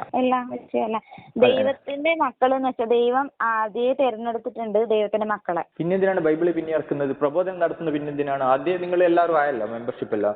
ഇപ്പൊ നമ്മൾ ഈ ലോകത്തില് ഫുള്ള് ദൈവത്തിന്റെ മക്കളെന്ന് വെച്ചാൽ ലോകത്തില് പല സ്ഥലത്തായിരിക്കും ഉണ്ടാവുക. അവരെല്ലാം ഒരു സ്ഥലത്ത് ഒരുമിച്ച് കൂടണം. അതായത് യേശുക്രിസ്തുവിന്റെ രണ്ടാം വരവില് അവനെ കാത്തിരിക്കുന്നവരെ മാത്രമേ അവൻ രക്ഷിക്കുകയുള്ളൂ. കാത്തിരിക്കുന്നവരെ രക്ഷിക്കാനും അല്ലാത്തവരെ ശിക്ഷിക്കാനും ആണ് അവൻ വരുന്നത്. ദൈവം ഒരു നീതിമാനല്ലോ. നീതിമാൻ തന്നെ. അപ്പൊ ഞാൻ ദൈവത്തിൽ വിശ്വസിക്കാതിരിക്കാനുള്ള കാരണം അത് ദൈവം ആണ് എന്നുള്ളത് ഒരു തെളിവില്ലാത്തതുകൊണ്ടാണ്. വിശ്വാസം ഇല്ലാത്തതിന്റെ കാരണം ഞാൻ പറഞ്ഞത്. അത് അങ്ങനെയാണ് എന്നത് നിങ്ങളൊക്കെ പറയുന്നല്ലേ, മതഗ്രന്ഥങ്ങളും മതപുരോഹിതന്മാർ അവകാശപ്പെടുന്നത് പോലെ അതിന് തെളിവില്ലാത്തതുകൊണ്ടാണ്. തെളിവുണ്ടെങ്കിൽ വിശ്വസിക്കുമല്ലോ, എന്താ സംശയം? തെളിവ് എന്ന് പറഞ്ഞാൽ യാഥാർത്ഥ്യമല്ലോ. നമ്മൾ ഇല്ലാത്തൊരു കഥയിൽ വിശ്വസിക്കേണ്ട കാര്യമില്ല. അങ്ങനെയാണ് ബാലമംഗളത്തിൽ ഡിങ്കർ എന്താ തെളിവ് എന്ന് ചോദിച്ചു കഴിഞ്ഞാൽ, ബാലമംഗളം എന്നുള്ള പുസ്തകത്തിൽ കഥയിൽ പറയുന്നുണ്ട് ഡിങ്കർ ഉണ്ട് എന്നുള്ള. അതേപോലെ തന്നെയല്ലേ ഇതുള്ളൂ. യേശു ക്രിസ്തു ഉണ്ട് എന്നുള്ളത് നിങ്ങളെ ബൈബിൾ കഥയിൽ പറയുന്നു. അള്ളാഹു ഉണ്ട് എന്നുള്ളത് ഖുറാൻ കഥയിൽ പറയുന്നു. ബാലരമയിൽ പറയുന്നു മായാവി ഉണ്ട് എന്ന്. ബൈബിളിൽ യേശുവിനെ പറ്റി പറയുന്നത് കൊണ്ട് ഖുറാനിൽ അള്ളാഹിനെ പറ്റി പറയുന്നു. അത് ഉണ്ട് എങ്കിൽ ഈ ബാലമംഗളത്തിൽ ഡിങ്കറെ പറ്റിയിട്ട് ബാലരമയിൽ മായാവിനെ പറ്റി പറയുന്നുണ്ട്. അപ്പൊ അതും ഉണ്ട് എന്നുള്ള രീതിയിൽ വരും. ഒന്നിലും വിശ്വസിക്കുന്നില്ല. നിങ്ങൾ പറയുന്ന ബൈബിൾ കഥയിലും പിന്നെ അതിലുള്ള സൂപ്പർ ഹീറോയിനെ പറ്റിയും ഞാൻ വിശ്വസിക്കുന്നില്ല. അതേപോലെ തന്നെ ബാലമംഗളത്തിലെ കഥയിലും അതിലുള്ള സൂപ്പർ ഹീറോ ആയിരിക്കുന്ന ഡിങ്കലിലും ഞാൻ വിശ്വസിക്കുന്നില്ല. നിങ്ങൾ പറയുന്ന ലോജിക്ക് വെച്ച് കഴിഞ്ഞാൽ നിങ്ങൾ അതിൽ വിശ്വസിക്കേണ്ടി വരും. ഈ ഭൂമി എങ്ങനെയാ നിലനിന്ന് പോകുന്നതെന്നാ വിശ്വസിക്കുന്നത്? ഈ ഭൂമി എങ്ങനെ ഉണ്ടായി എന്നുള്ളതൊക്കെ സയൻസിന്റെ കൃത്യമായിട്ടുള്ള ഇതുണ്ട്. ഈ ഭൂമിയിൽ എന്താണ് നടന്നുകൊണ്ടിരിക്കുന്നത് സയൻസിൽ വിശ്വസിക്കേണ്ട. സയൻസ് എന്ന് പറയുന്നത് തെളിയിക്കപ്പെട്ട വസ്തുതകൾക്കാണ് സയൻസ് നോളജ് എന്ന് പറയാം. ബൈബിളിലെ കാര്യങ്ങൾ പലതും സയൻസിൽ തെറ്റാണ് തെളിയിച്ചിട്ടുണ്ട്. ഭൂമി പരന്നാണെന്നൊക്കെയാണ് ബൈബിൾ പറയുന്നത്. ഭൂമി ഉരുണ്ടാണെന്നാണ് ശാസ്ത്രം പറയുന്നത്. ഭൂമി ഉരുണ്ടാണെന്ന് പറഞ്ഞിട്ട് ശാസ്ത്രജ്ഞന്മാരെ ക്രിസ്ത്യൻ സഭകൾ ചുട്ടുകൊന്നിട്ടുണ്ട്. ബ്രൂണോ ഗലീലിയനൊക്കെ ചുട്ടുകൊന്നത് ഭൂമി ഉരുണ്ട് എന്ന് പറഞ്ഞുകൊണ്ടാണ്. ബൈബിൾ പറഞ്ഞിരിക്കുന്ന പരന്ന് എന്നാണ്. തെളിവിന്റെ അടിസ്ഥാനത്തിൽ നിരീക്ഷണങ്ങളുടെ അന്ന് ടെലസ്കോപ്പ് നിരീക്ഷണമായിരുന്നു ഉണ്ടായിരുന്നത്. അന്ന് അദ്ദേഹം പറഞ്ഞ കാര്യമാണ് അത് ഭൂമി ഉരുണ്ടിട്ടാണെന്ന്. ഇന്ന് കൃത്രിമ ഉപഗ്രഹങ്ങൾ വിട്ടുകൊണ്ട് എടുക്കുന്ന ഫോട്ടോയിൽ വളരെ വ്യക്തമായിട്ട് ഭൂമി മാത്രമല്ല എല്ലാ ഗോളങ്ങളും ഭൂമി ചൊവ്വ ചന്ദ്രനും എല്ലാം അടക്കമുള്ള എല്ലാ സാധനവും ഉരുണ്ടിട്ടാണെന്ന് തെളിയിക്കപ്പെട്ടു. അപ്പൊ അന്ന് ബൈബിളിൽ പറഞ്ഞ പരന്ന ഭൂമിയല്ല ഉരുണ്ട ഭൂമിയാണെന്ന് പറഞ്ഞതിനാണ് ബ്രൂണോ ഗലീലിയോ എന്ന് പറഞ്ഞ ശാസ്ത്രജ്ഞനെ ചുട്ടു വന്നത്. എങ്ങനെയുണ്ട്? എപ്പടി ഇരിക്കേ? എന്തായാലും നിങ്ങളെ പ്രബോധനം അടിപൊളിയായിരുന്നു. ആയിക്കോട്ടെ, എന്നാ പിന്നെ ശരിയെന്നാ. ഓക്കെ ശരി. എന്തായാലും ഒന്നും വിശ്വാസമില്ല, ഞാൻ പറഞ്ഞിട്ട് കാര്യമൊന്നുമില്ല. എന്തെങ്കിലും വിശ്വാസം വരണമെങ്കിൽ ഞാൻ ചോദിക്കാനുള്ള ഉത്തരം കിട്ടാൻ ഞാൻ പറഞ്ഞുതരാം. ഞാൻ ചോദിച്ചിട്ട് പറഞ്ഞതാന്ന് പറഞ്ഞില്ലേ? അങ്ങനെ ചോദിച്ചിട്ട് പറഞ്ഞേ. ഇതുപോലെ കുറെ ആളും പറഞ്ഞിട്ടുണ്ട് ചോദിച്ചിട്ട് പറഞ്ഞുതരാന്ന് പറഞ്ഞാലും പിന്നെ ഞാൻ കണ്ടില്ല. ഇല്ല, ഞാൻ ഉറപ്പായിട്ടും സമയം കിട്ടൂല. ഇതില് മെസ്സേജില് വാട്സപ്പിൽ അയക്കാം. അതെന്താ കഴിച്ചോ? പ്രശ്നമൊന്നുമില്ല. അതിന് മറുപടി എനിക്ക് കിട്ടിയാൽ മതി. ഇതിന്റെ പ്രശ്നം അറിയാം. ഇതിന്റെ പ്രശ്നം എന്താ അറിയാം? ബൈബിൾ ഏതാ? POC ബൈബിൾ അല്ലേ? ഇതിന്റെ പ്രശ്നം വെച്ചാൽ പല സഭകള് പല രീതിയിൽ വ്യാഖ്യാനങ്ങൾ കൊടുത്തിട്ട് ഇറക്കുന്നുണ്ട് അല്ലേ? ആ, ഇപ്പൊ അതുണ്ട്. കത്തോലിക്ക സഭ, പ്രൊട്ടസ്റ്റന്റ് സഭ, ഇപ്പൊ നിങ്ങൾ പറയുന്നത് ചിലപ്പോൾ മറ്റൊരു സഭ പോലും അംഗീകരിക്കൂല. ഞാൻ നേരത്തെ പറഞ്ഞല്ലോ കത്തോലിക്ക സഭയാണ് ഏറ്റവും വലിയ സാരം. അപ്പൊ നിങ്ങൾ പറയുന്നത് നിങ്ങളുടെ ശരി മാത്രമാണ്, മതത്തിനുള്ളിലുള്ള ഞങ്ങളുടെ പല ശരിയല്ല, വിഭാഗങ്ങളും നിങ്ങളെ ബൈബിൾ ശരിയെന്ന് എന്താണോ ഉള്ളത് അംഗീകരിക്കുന്നില്ല. ഞങ്ങളതാ പറയുന്നത്. അല്ല, അവര് പറയുന്നത് അങ്ങനെ തന്നെയാണ്. ബൈബിളിൽ എന്താണുള്ളതെന്ന് അവരാണ് പറയുന്നത്. നിങ്ങൾ തെറ്റായി വ്യാഖ്യാനിക്കുന്നവരാണെന്ന് അവര് പറയാം. നമ്മൾ നോക്കുമ്പോൾ ഈ മതവിശ്വാസികൾക്കുള്ളിൽ പോലും ഒരു ഏകരൂപമില്ല, ധാരണയില്ല അതില്ല. അല്ലെ? ഒരേ ധാരണ ഉണ്ടെങ്കിൽ പിന്നെ സഭകൾ ഇങ്ങനെ 100 സഭകളും തമ്മിലടി ഉണ്ടാവുക.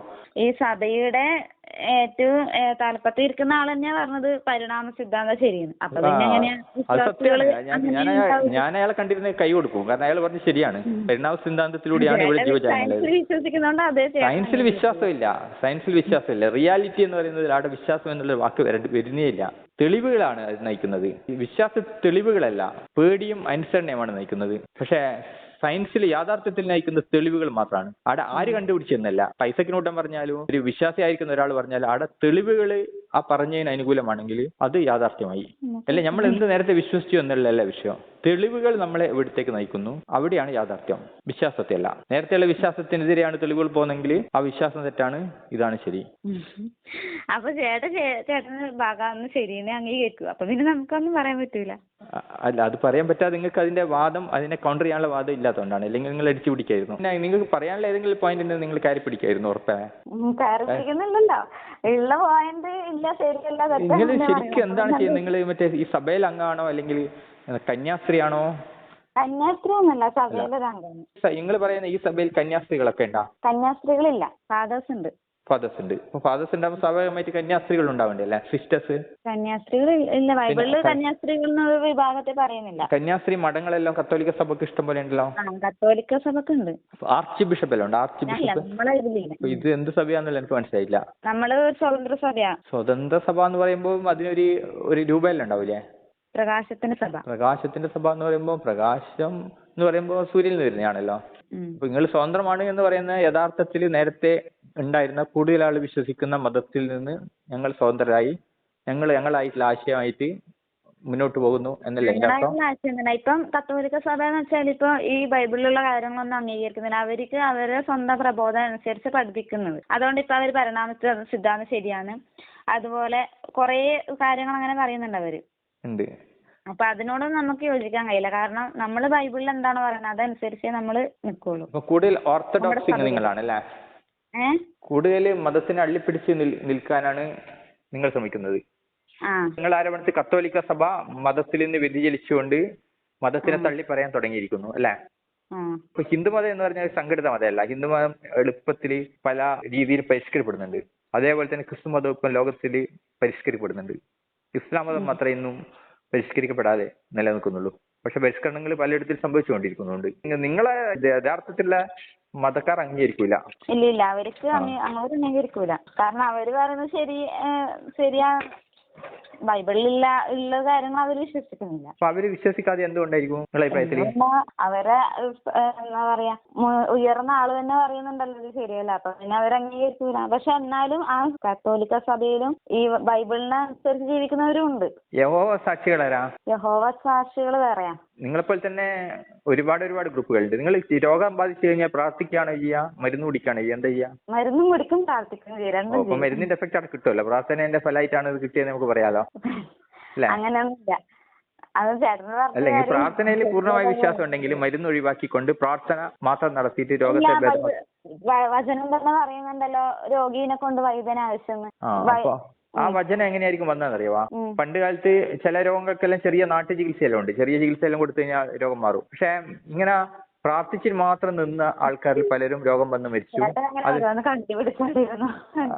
അങ്ങനെ ഉണ്ടായത് അത്. ചേട്ടന്റെ സ്വന്തമായിട്ടുള്ള വ്യാഖ്യാനങ്ങൾ കൊണ്ട് നടന്നു. നിങ്ങളല്ലേ നിങ്ങൾ സ്വന്തമായിട്ടുള്ള മതം ഉണ്ടാക്കിയല്ലേ? ഞാൻ ബൈബിളിലുള്ള കാര്യമില്ല പറഞ്ഞപ്പോ അത് പറഞ്ഞത് അങ്ങനെ ഉള്ളതുകൊണ്ട് അങ്ങനെ എഴുതിപ്പെട്ടത്. നിങ്ങൾ ശരിക്കുള്ള കത്തോലിക്ക സഭേനെ ഒന്നും അംഗീകരിക്കൂല. നിങ്ങളെ സ്വതന്ത്ര സഭ എന്നാണ് പരിചയപ്പെടുത്തുന്നത്. അപ്പൊ നിങ്ങളല്ലേ ശരിക്കും മതം ഉണ്ടാക്കിയവർ? നിങ്ങൾ സ്വതന്ത്ര സഭയാണെന്ന് നിങ്ങൾ തന്നെ പറയുന്നു. സ്വതന്ത്ര സഭ എന്ന് പറയുമ്പോൾ നിലവിൽ നിൽക്കുന്ന ക്രിസ്തു മതമായിട്ട് യാതൊരു ബന്ധമില്ല എന്നുള്ള അർത്ഥമാണ് അത്. മെയിൻ സ്ട്രീം ക്രിസ്ത്യാനിറ്റി ആയിട്ട് നമുക്ക് ബന്ധമില്ല. അവര് ഫോളോ ചെയ്യുന്നതല്ല നമ്മൾ പിന്തുടരുന്നത്. നമ്മൾ സ്വതന്ത്രമായിട്ട് ചില ആശയങ്ങൾ ഉണ്ടാക്കുകയും അതിലുള്ള ആൾക്കാരാണ് നമ്മൾ പോകുന്നതല്ല പറയുന്നത്. ആശയങ്ങളൊന്നല്ല, നമ്മുടെ സഭേനെ കാര്യസ്ഥ കഴിക്കുന്നത് അമ്മയാണ്, അതായത് മാതാവ്. അമ്മ പ്രത്യക്ഷപ്പെട്ട സമയത്ത് പറഞ്ഞിട്ടുണ്ട്, പ്രകാശത്തിന് സഭ ഉദയം ചെയ്യുന്നു പറഞ്ഞിട്ടുണ്ട്. അമ്മയാണ് നമ്മുടെ കാര്യസ്ഥ നയിക്കുന്നത്. തൃത്വത്തെ നിങ്ങൾ അംഗീകരിക്കുന്നില്ല അല്ലെ? ട്രിനിറ്റി നിങ്ങൾക്കില്ല. ഇല്ല ഇല്ല ഇല്ല. ഇതൊരു വേറെ തന്നെ ഒരു വിഭാഗമാണല്ലോ. ചേട്ടൻ ഇതുവരെ കേട്ടിട്ടുണ്ടല്ലോ ചിലപ്പം. ലോകത്ത് ഫുള്ളായിട്ട് ഇങ്ങനെ അറിയപ്പെട്ടുകൊണ്ടിരിക്കുന്നേ ഉള്ളൂ. അങ്ങനെ എല്ലാരും അറിഞ്ഞിട്ടൊന്നുമില്ല. ഒരു പുതിയ മതം പ്രഖ്യാപിക്കുവാ നിങ്ങള്? പ്രഖ്യാപിക്കാനോ? മെയിൻ സ്ട്രീം മതത്തിന് വ്യത്യസ്തമായിട്ടുള്ള ആചാരങ്ങളല്ലേ പോന്നെ. തൃത്വം അല്ലെങ്കിൽ ട്രിനിറ്റി എന്ന് പറയുന്നത് ക്രിസ്തുമതത്തിന്റെ ഒരു പ്രധാനപ്പെട്ട സാധനമാണ്. തൃത്വത്തിൽ ഏകത്വം എന്ന് പറയും. അതിനെ നിങ്ങൾ അവര് പറയുന്നത് അംഗീകരിക്കുന്നില്ല. പിതാവ്, പുത്രൻ, പരിശുദ്ധാത്മാവ് ഇതെല്ലാം ഒരാളാണെന്നാണ് അവര് പറയുന്നത്. ഇത് ചേർന്ന് കഴിഞ്ഞാൽ പരിശുദ്ധാത്മാവ് എന്നാ പറയുന്നത്. ഏത്? ഈ പിതാവാണെങ്കിലും പുത്രനാണെങ്കിലും പരിശുദ്ധാത്മാവാ. ഇത് മൂന്നും ചേർന്ന് കഴിഞ്ഞാലാണ് ദൈവം എന്നാണ് പറയുന്നത് അവര് പറയുന്നത്. ട്രിനിറ്റി. നിങ്ങൾ അവരല്ല, ബൈബിള് പറയുന്നത്. ബൈബിളിലാണ് പറയുന്നില്ല. കത്തോലിക്ക സഭ പറയുന്നത് എന്താ? അപ്പൊ കത്തോലിക്ക സഭ പറയുന്ന ബൈബിളില് എല്ലാം നിങ്ങൾ പറഞ്ഞു വരുന്നത് അല്ല. കാരണം ഇവര് മൂന്ന് പേരാണ്. പിതാവിന്റെ പുത്രനാണ് യേശുക്രിസ്തു, ദൈവത്തിന്റെ ആത്മാവാണ് പരിശുദ്ധാത്മാവ്. ഈ പാസ്റ്റർമാരെ പോലെ നമ്മളിങ്ങനെ ഇതുപോലെ പ്രഭാഷണങ്ങൾ നടത്തുന്നില്ല. നിങ്ങളെ പ്രചരണം ഇതേപോലെ ആധുനികമായിട്ട് മൊബൈൽ ഫോണിലൂടെ ആൾക്കാരെ വിളിച്ചുകൊണ്ട് ധ്യാനത്തിന് മൊബൈൽ ഫോണിലൂടെ ഇങ്ങനെ പ്രാർത്ഥന ആവശ്യങ്ങൾ പ്രാർത്ഥിക്കും. പിന്നെ നമ്മളെ കുറിച്ച് അറിയണമെന്നുണ്ടെങ്കിൽ അങ്ങനെ പറയാം, അത്രേ ഉള്ളൂ. അങ്ങനെ അപ്പൊ ധ്യാനം പോലെയുള്ള പരിപാടികൾ നടത്തുന്നുണ്ട്. ധ്യാനമുണ്ട് എല്ലാ മാസവും ഉണ്ട്. യേശുക്രിസ്തു ദൈവപുത്രനല്ലേ? ദൈവപിതാവിനോടും പ്രാർത്ഥിക്കും. ദൈവപിതാവാരാ? ദൈവപിതാവ് യേശുക്രിസ്തുവിന്റെ പിതാവ്, നമ്മുടെ പിതാവ്. അദ്ദേഹത്തിന്റെ പേരെന്താ? പേരുണ്ട്, പക്ഷെ പേരൊന്നും പറഞ്ഞുതരാൻ പറ്റൂല. പേരിന്റെ പേര് പറയുന്നത് മോശം പേരാണ് ഇദ്ദേഹത്തിനുള്ളത്? മോശം പേരാണ്, പറയാൻ പറ്റാതെ എന്താ? അല്ല, ദൈവത്തിന്റെ പേര് അത്രയും അമൂല്യാണ്. മോശ ചോദിച്ചിട്ടുണ്ടല്ലോ ദൈവത്തിനോട് പേര് പറഞ്ഞുതരോന്ന്, പക്ഷെ പറഞ്ഞു കൊടുത്തില്ലല്ലോ. എല്ലാവരുടെ അടുത്തും ഇങ്ങനെ പറയാൻ പറ്റുന്ന പേരൊന്നല്ല, അത്രയും പരിശുദ്ധമായ നാമല്ലേ. അത് നമുക്ക് വെറുതെ ഇങ്ങനെ പറയാൻ. അതാ പറഞ്ഞത്, ചേട്ടന് കുറെ രഹസ്യങ്ങള് ഇതൊക്കെ ഉണ്ട്, അത് അറിയണമെങ്കിൽ. അതാ ഞാൻ പറഞ്ഞ 4 ദിവസം ധ്യാനമുണ്ട്. ധ്യാനത്തിന് അപ്പൊ ചേട്ടൻ നല്ല ധ്യാനത്തിന് വന്നു കഴിഞ്ഞാൽ രഹസ്യം പറയാൻ പറ്റും. കാരണം വെളിപ്പെടുത്തേണ്ട അധികാരം നമുക്കില്ല. ആ നാമം പറയേണ്ടത് അത് അധികാരം കിട്ടിയവർക്ക് മാത്രമേ പറയാൻ പറ്റുള്ളൂ. അപ്പൊ നിങ്ങളുടെ ദൈവം എന്താന്നുള്ളത് മറ്റുള്ളവർക്ക് അറിയില്ല, സത്യം അല്ലേ? നമ്മുടെ ദൈവം എന്നല്ല, ദൈവം ഒരാളല്ലേ ഉള്ളൂ. നിങ്ങളുടെ ദൈവത്തിന് നിങ്ങൾ പേരിടൂല, ഒരു പേര് ഉള്ള ദൈവമായിരിക്കും അല്ലേ? ദൈവത്തിന് പേരുണ്ട്, പക്ഷെ അത് ആർക്കും അറിയില്ല. പേര് പോലെ അറിയില്ല മറ്റുള്ളവരിക്കലും. പിന്നെ കുറച്ച് അവരുടെ ദൈവത്തിന് സ്വന്തം പേരെങ്കിലും അറിയാം. അത് അവരുണ്ടാക്കിയ പേരല്ലേ? അല്ല, പൊതുവെ അംഗീകരിക്കുന്നതാണല്ലോ ഒരു മതം എന്ന് പറയുമ്പോൾ. ക്രിസ്തു മതത്തിന്റെ ദൈവം ആരാണ് ചോദിച്ചു കഴിഞ്ഞാല് ആരോട് ചോദിച്ചു കഴിഞ്ഞാലും പറഞ്ഞു തരും യേശു ക്രിസ്തു എന്ന്. നിങ്ങളോട് ചോദിക്കുന്നു നിങ്ങളുടെ ദൈവത്തിന്റെ പേരെന്താണെന്ന് ചോദിച്ചു കഴിഞ്ഞാൽ എന്ത് പറയും? ദൈവത്തിന്റെ പേര് വിശുദ്ധമാണ്, അതാണ്. വിശുദ്ധൻ എന്ന് പറഞ്ഞാൽ പറയുന്നാല് വിശുദ്ധനല്ല, പരിപൂർണനാണ് ദൈവം. ദൈവം പരിപൂർണനാണെങ്കിൽ എന്തിനാണ് നിങ്ങൾ വിളിച്ച് പ്രാർത്ഥിക്കുന്നത്? നിങ്ങളുടെ പ്രാർത്ഥന എന്തിനാണ് ദൈവത്തിന് ആവശ്യം? നമുക്ക് വേണ്ടിക്കല്ലേ പ്രാർത്ഥിക്കുന്നത്? ദൈവം പരിപൂർണനാണെങ്കിൽ അദ്ദേഹം എന്തിനാണ് പ്രപഞ്ചത്തെ സൃഷ്ടിച്ചതും മനുഷ്യനെ സൃഷ്ടിച്ചതും മനുഷ്യന്മാർ അദ്ദേഹത്തോട് പ്രാർത്ഥിക്കുന്ന സിസ്റ്റം ഉണ്ടാക്കിയത്? രഹസ്യങ്ങളാണ് ചേട്ടാ, അതൊന്നും വെറുതെ ഇങ്ങനെ പറഞ്ഞ് തമാശയും പോലെ ഇങ്ങനെ പറയാൻ പറ്റുന്നതല്ല. അല്ല, ഞാനത് സീരിയസ് ക്വസ്റ്റ്യൻ ആണ് ചോദിക്കുന്നത്. പരിപൂർണ്ണൻ എന്ന് പറഞ്ഞാൽ ഞാൻ സ്വന്തം നിലയ്ക്ക് എല്ലാം കൊണ്ട് തൃപ്തനാണ്. അങ്ങനെ ഞാൻ തൃപ്തനാണെങ്കിൽ എനിക്കൊരു പ്രപഞ്ചം സൃഷ്ടിക്കുകയോ മനുഷ്യന്മാർ കുറെ എണ്ണം ഉണ്ടാക്കിയിട്ട് അവരെന്ത് ചെയ്യുന്നു, അവർ തെറ്റ് ചെയ്യുന്നുണ്ടോ ശരി ചെയ്യുന്നുണ്ടോ? ഒരു ചെസ് കളിച്ചിട്ട് കാര്യങ്ങൾ നിർണ്ണയിക്കേണ്ട കാര്യമില്ലല്ലോ. ഞാൻ സ്വന്തം നിലക്ക് സാറ്റിസ്ഫൈഡ് ആണെങ്കിൽ മറ്റൊന്നിനെ ആശ്രയിക്കേണ്ടി വരുന്നില്ലല്ലോ. ഇങ്ങനെ പറയണ്ട, കാരണം ദൈവം എന്ന് വെച്ചാല് അറിയില്ല, അതുകൊണ്ടാണ്. അതാണ് പറഞ്ഞത്, ദൈവവിശ്വാസികൾക്ക് പോലും ദൈവം എന്താന്നുള്ളത് ധാരണയില്ല. ദൈവം എന്താ ധാരണയുണ്ട്, ധാരണ ചേട്ടനോട് പറഞ്ഞിട്ട് ചേട്ടൻ അംഗീകരിക്കുന്നില്ല, പിന്നെ എന്താ ചെയ്യാ? എന്നോടൊന്നും പറഞ്ഞിട്ടില്ലല്ലേ, ഞാൻ ചോദിച്ചതൊന്നും ഉത്തരം പറഞ്ഞിട്ടില്ലല്ലോ. നാമം പറഞ്ഞു തരാൻ പറ്റൂല, അതുകൊണ്ട് എനിക്ക് പറയാൻ പറ്റൂല. തന്നെ നാമത്തിനെ വിട്ടാണെങ്കിൽ ഞാൻ ചോദിച്ച ചോദ്യങ്ങൾ, ദൈവം പരിപൂർണനാണെങ്കിലേ അദ്ദേഹം സർവ്വജ്ഞാനിയാണെങ്കിൽ എന്തിനാണ് പരീക്ഷ നടത്തുന്നത്? ദൈവത്തിന് അനേക പദ്ധതികളുണ്ട്. ദൈവം മക്കളെ രക്ഷിക്കാൻ വേണ്ടി ദൈവത്തിന് അനേക പദ്ധതികളുണ്ട്, അതെല്ലാം പൂർത്തിയാവണ്ടേ? എന്തിനാണ് ഈ സർവ്വശക്തിന് ടൈം? അല്ല, അനേകം പദ്ധതികളും അത് നടപ്പിലാക്കേണ്ട സമയം എന്തിനാണ് ദൈവത്തിന്? ദൈവം സർവ്വശക്തനല്ലേ, ഒരു നിമിഷം കൊണ്ട് ഉണ്ടാവട്ടെ. എനിക്ക് പറഞ്ഞുതരാൻ പറ്റൂല. പറഞ്ഞു തരണോ? കാരണം എന്താ പറയുക, സൃഷ്ടിവാദങ്ങൾ വായിച്ചു നോക്ക്. സൃഷ്ടിവാദത്തിൽ പറയുന്നത് അറിയണമെങ്കിൽ ഞാൻ പറഞ്ഞില്ലേ ചേട്ടൻ അങ്ങോട്ട് ധ്യാനത്തിന് അപ്പൊ എല്ലാം മനസ്സിലാവും. അല്ല, സൃഷ്ടിവാദത്തില് ഈ വലിയ പ്രപഞ്ചം സൃഷ്ടിക്കാൻ ദൈവം ഉണ്ടാവട്ടെ എന്നേ പറഞ്ഞിട്ടുള്ളൂ. ഉണ്ടായി. രാവും പകലും ഉണ്ടാവട്ടെ, കടലും ഉണ്ടാവട്ടെ, രാത്രി ഉണ്ടാവട്ടെ, ഇതൊക്കെ പറഞ്ഞുണ്ടാക്കിയാണ്. അതേപോലെ മനുഷ്യരെ എല്ലാവരും മൊത്തം അങ്ങ് നന്നാട്ടെ എന്ന് പറഞ്ഞാൽ പോരെ. എന്തിനാണ് ഈ സമയം എടുക്കുന്നത്? അതാ സമയം എന്തിനാ എടുക്കുന്നതെന്ന് അതിനൊരു ഇതുണ്ട്. നമ്മൾക്ക് മനുഷ്യന്റെ പരിമിതി ഉള്ളതുകൊണ്ടല്ലേ. അപ്പൊ എനിക്കൊരു കാര്യം ചെയ്തെടുക്കാൻ വേണ്ടി സമയം വേണ്ടി വരും. അത് എന്റെ മനുഷ്യൻ എന്നുള്ള രീതിയിൽ എന്റെ പരിമിതിയാണ്. ദൈവം ഇപ്പൊ ഇങ്ങോട്ട് വന്നു, ദൈവം ഇപ്പൊ അതായത് ദൈവം ഭൂമിയിലോട്ട് വരും. ദൈവമക്കളെ സന്ദർശിക്കാൻ ദൈവം വരും. അപ്പൊ ദൈവം ഇപ്പം വന്നു, ഈ പ്രപഞ്ചം ബാക്കി ഉണ്ടാവോ? ദൈവത്തിന്റെ മുമ്പിൽ ഈ പ്രപഞ്ചത്തിൽ നിൽക്കാൻ പറ്റൂല. ഈ പ്രപഞ്ചം എന്ന് പറഞ്ഞു കഴിഞ്ഞാൽ കോടിക്കണക്കിന് നക്ഷത്രങ്ങൾ, അതിന്റെ ചുറ്റും കോടിക്കണക്കിന് ഗ്രഹങ്ങളുള്ള വലിയൊരു സാധനമാണ്. പ്രപഞ്ചത്തിന് എടുത്തു കഴിഞ്ഞാൽ ഭൂമി എന്ന് പറയുന്നത് ഒരു മണൽത്തരീന 1,00,000 മടങ്ങ് ചെറുതാക്കി മുറിച്ചു കഴിഞ്ഞാലും അതിന്റെ അടുത്ത് പോലും എത്തൂല. ചെറിയൊരു പോയിന്റ് പോലും അല്ലാത്ത സാധനമാണ് ഈ പ്രപഞ്ചത്തിൽ ഭൂമി എന്ന് പറയുന്നത്. അപ്പൊ ഇത്രയും വലിയ പ്രപഞ്ചം സൃഷ്ടിച്ച ഒരു ദൈവം ഇത്രയും ചെറിയൊരു ഡോട്ടായിരിക്കുന്ന ഭൂമിയിലെ മനുഷ്യന്മാർ എന്ത് ചെയ്യുന്നു, തെറ്റ് ചെയ്യുന്നുണ്ട്, ഇങ്ങനെ നോക്കിയിരിക്കുക എന്ന് പറഞ്ഞാൽ ഈ ഒരു സങ്കല്പം തന്നെ ദൈവത്തിനെ കൊച്ചാക്കലാണ്. ദൈവം ഉണ്ടെങ്കിൽ ചേട്ടനോട് പറഞ്ഞാല് ചേട്ടന് എനിക്കറിയില്ല. എന്നാലും നമുക്ക് പ്രബോധനം നിർത്താല്ലേ? ഞാൻ പറഞ്ഞതല്ല ഉള്ള കാര്യങ്ങളാണ്. അംഗീകരിക്കാൻ പറ്റുമെങ്കിൽ പിന്നെ അംഗീകരിക്കണ്ട. എനിക്ക് അംഗീകരിക്കാൻ പോയിന്റ് വേണ്ടേ ഇല്ലേ? അതല്ലേ? അതെ, പോയിന്റ് ഉണ്ടായിട്ടും ചേട്ടനത് അങ്ങനെയല്ല ഇങ്ങനെയാണ്. അതിൽ പോയിന്റ് ഒന്നും ഇല്ല. അതിൽ കൊറോണയെ സംബന്ധിക്കുന്ന ഒരു പോയിന്റ് അതിലില്ല. എല്ലാ പകർച്ചവ്യാധികളും പണ്ട് കാലത്തെ ഉണ്ടായിരുന്നു. അന്നൊക്കെ ആൾക്കാർ ഇങ്ങനെ തന്നെയാണ് ചെയ്തത്. നിങ്ങൾ പറഞ്ഞ വീട്ടിൽ അടച്ചിട്ട് വാതിലൊക്കെ അടച്ച് വീട്ടിലിരിക്കുന്നതിന്റെ കാരണം എന്താ അറിയാ? പണ്ടൊക്കെ രോഗം എന്ന് വിചാരിച്ചത് പിശാചികള് അല്ലെങ്കിൽ ദുഷ്ടശക്തികളാണെന്ന് രോഗം ഉണ്ടാക്കുന്നതെന്ന് വിചാരിച്ച കാലഘട്ടത്തിലാണ് ഇതൊക്കെ നടത്തിയിരുന്നത്. ഈ ഒരു ഈ കൊറോണ ഉള്ള പോലെ തന്നെയാണോ പണ്ടും ഉണ്ടായത്? പണ്ട് ഇതിനേക്കാൾ വലിയ പകർച്ചവ്യാധികൾ ഉണ്ടായിരുന്നു. മസൂരി എന്നൊക്കെ അന്നെന്താന്നറിയാ, ഈ ഒരു രോഗത്തിന്റെ എല്ലാം കാരണം ദുഷ്ടശക്തികളാണെന്നാണ് വിചാരിച്ചിരുന്നത്. ഇബ്ലീസ് അങ്ങനെയുള്ള ദുഷ്ടശക്തികളാണ് രോഗം ഉണ്ടാക്കുന്ന വിചാരിച്ചത്. അക്കാലഘട്ടത്തിലാണ് വാതിലൊക്കെ അടച്ചിട്ട് ആൾക്കാർ വീട്ടിൽ തന്നെ ഇരുന്നത്. കാരണം വാതിലിന്റെ ഉള്ളിലൂടെ ഈ ദുഷ്ടശക്തി വന്നിട്ട് രോഗം ഉണ്ടാക്കുന്ന ചേട്ടൻ ഒരു കാര്യം പറഞ്ഞാല് അത് ശരിയാന്ന് പറയാൻ പറ്റുന്നില്ല. പിന്നെ അത് ശരിയല്ലല്ലോ, അതല്ലേ പ്രശ്നം. ചേട്ടൻ പറയാം അന്നത്തെ കാലത്ത് സംഭവം പറയും. അന്നത്തെ കാലത്തെ സംഭവം തന്നെയാണ് ഞാൻ പറഞ്ഞില്ല. അന്നത്തെ കാലത്ത് ഇങ്ങനെയാണ് ഉണ്ടായിരുന്നത്. അതുകൊണ്ടാണ് അതിൽ പറയുന്ന വാതിലടച്ച് വീട്ടിലിരിക്കൊക്കെ അതിൽ കാണുന്നത്. ഇന്നത്തെ കാലത്ത് ഒരു പകർച്ചവ്യാധി വന്നാൽ ആരും വാതിലടച്ച് വീട്ടിലിരിക്കേണ്ട കാര്യമൊന്നുമില്ല. കാരണം രോഗാണുക്കൾ പകരുന്നത് എങ്ങനെയാണെന്ന് മനസ്സിലാക്കിയിട്ട് ആ രീതിയിൽ നിന്ന് മാറി നിൽക്കുകയേ ചെയ്യുന്നുള്ളൂ. പണ്ട് കാലത്ത് രോഗാണുക്കളെ പറ്റിയൊന്നും അറിയില്ല. അന്ന് ഈ രോഗം വരുന്നത് ദുഷ്ടശക്തികൾ ഉണ്ടാക്കുന്നതാണെന്ന് വിചാരം. ആ സമയത്ത് വാതിലൊക്കെ അടച്ച് വീട്ടിലിരിക്കും. അതിനെ പറ്റിയാണ് അതിൽ പറഞ്ഞിരിക്കുന്നത്. വാതിലടച്ച് വീട്ടിലിരിക്കുന്നതിനെ പറ്റിയൊക്കെ പറഞ്ഞ അതാണ്. ഇന്ന് കൊറോണ ബാധിച്ച സമയത്ത് ഒരു രാജ്യത്തും അങ്ങനെ പറഞ്ഞിട്ടില്ല നിങ്ങൾ വാതിലടച്ച് വീട്ടിലിരിക്കണം എന്നാലും പറ്റില്ല. നിങ്ങൾ വീട്ടിലിരിക്കുക, പൊതുസമൂഹമായിട്ട് ഇടപെടാതിരിക്കുക എന്നാ പറഞ്ഞ. ഓക്കെ എന്നാ ശരി എന്നാ. ഓ റൈറ്റ്. വേറെ വിളിക്കാം, ചോദിച്ചിട്ട് വിളിക്കാം. അതെ ശരി.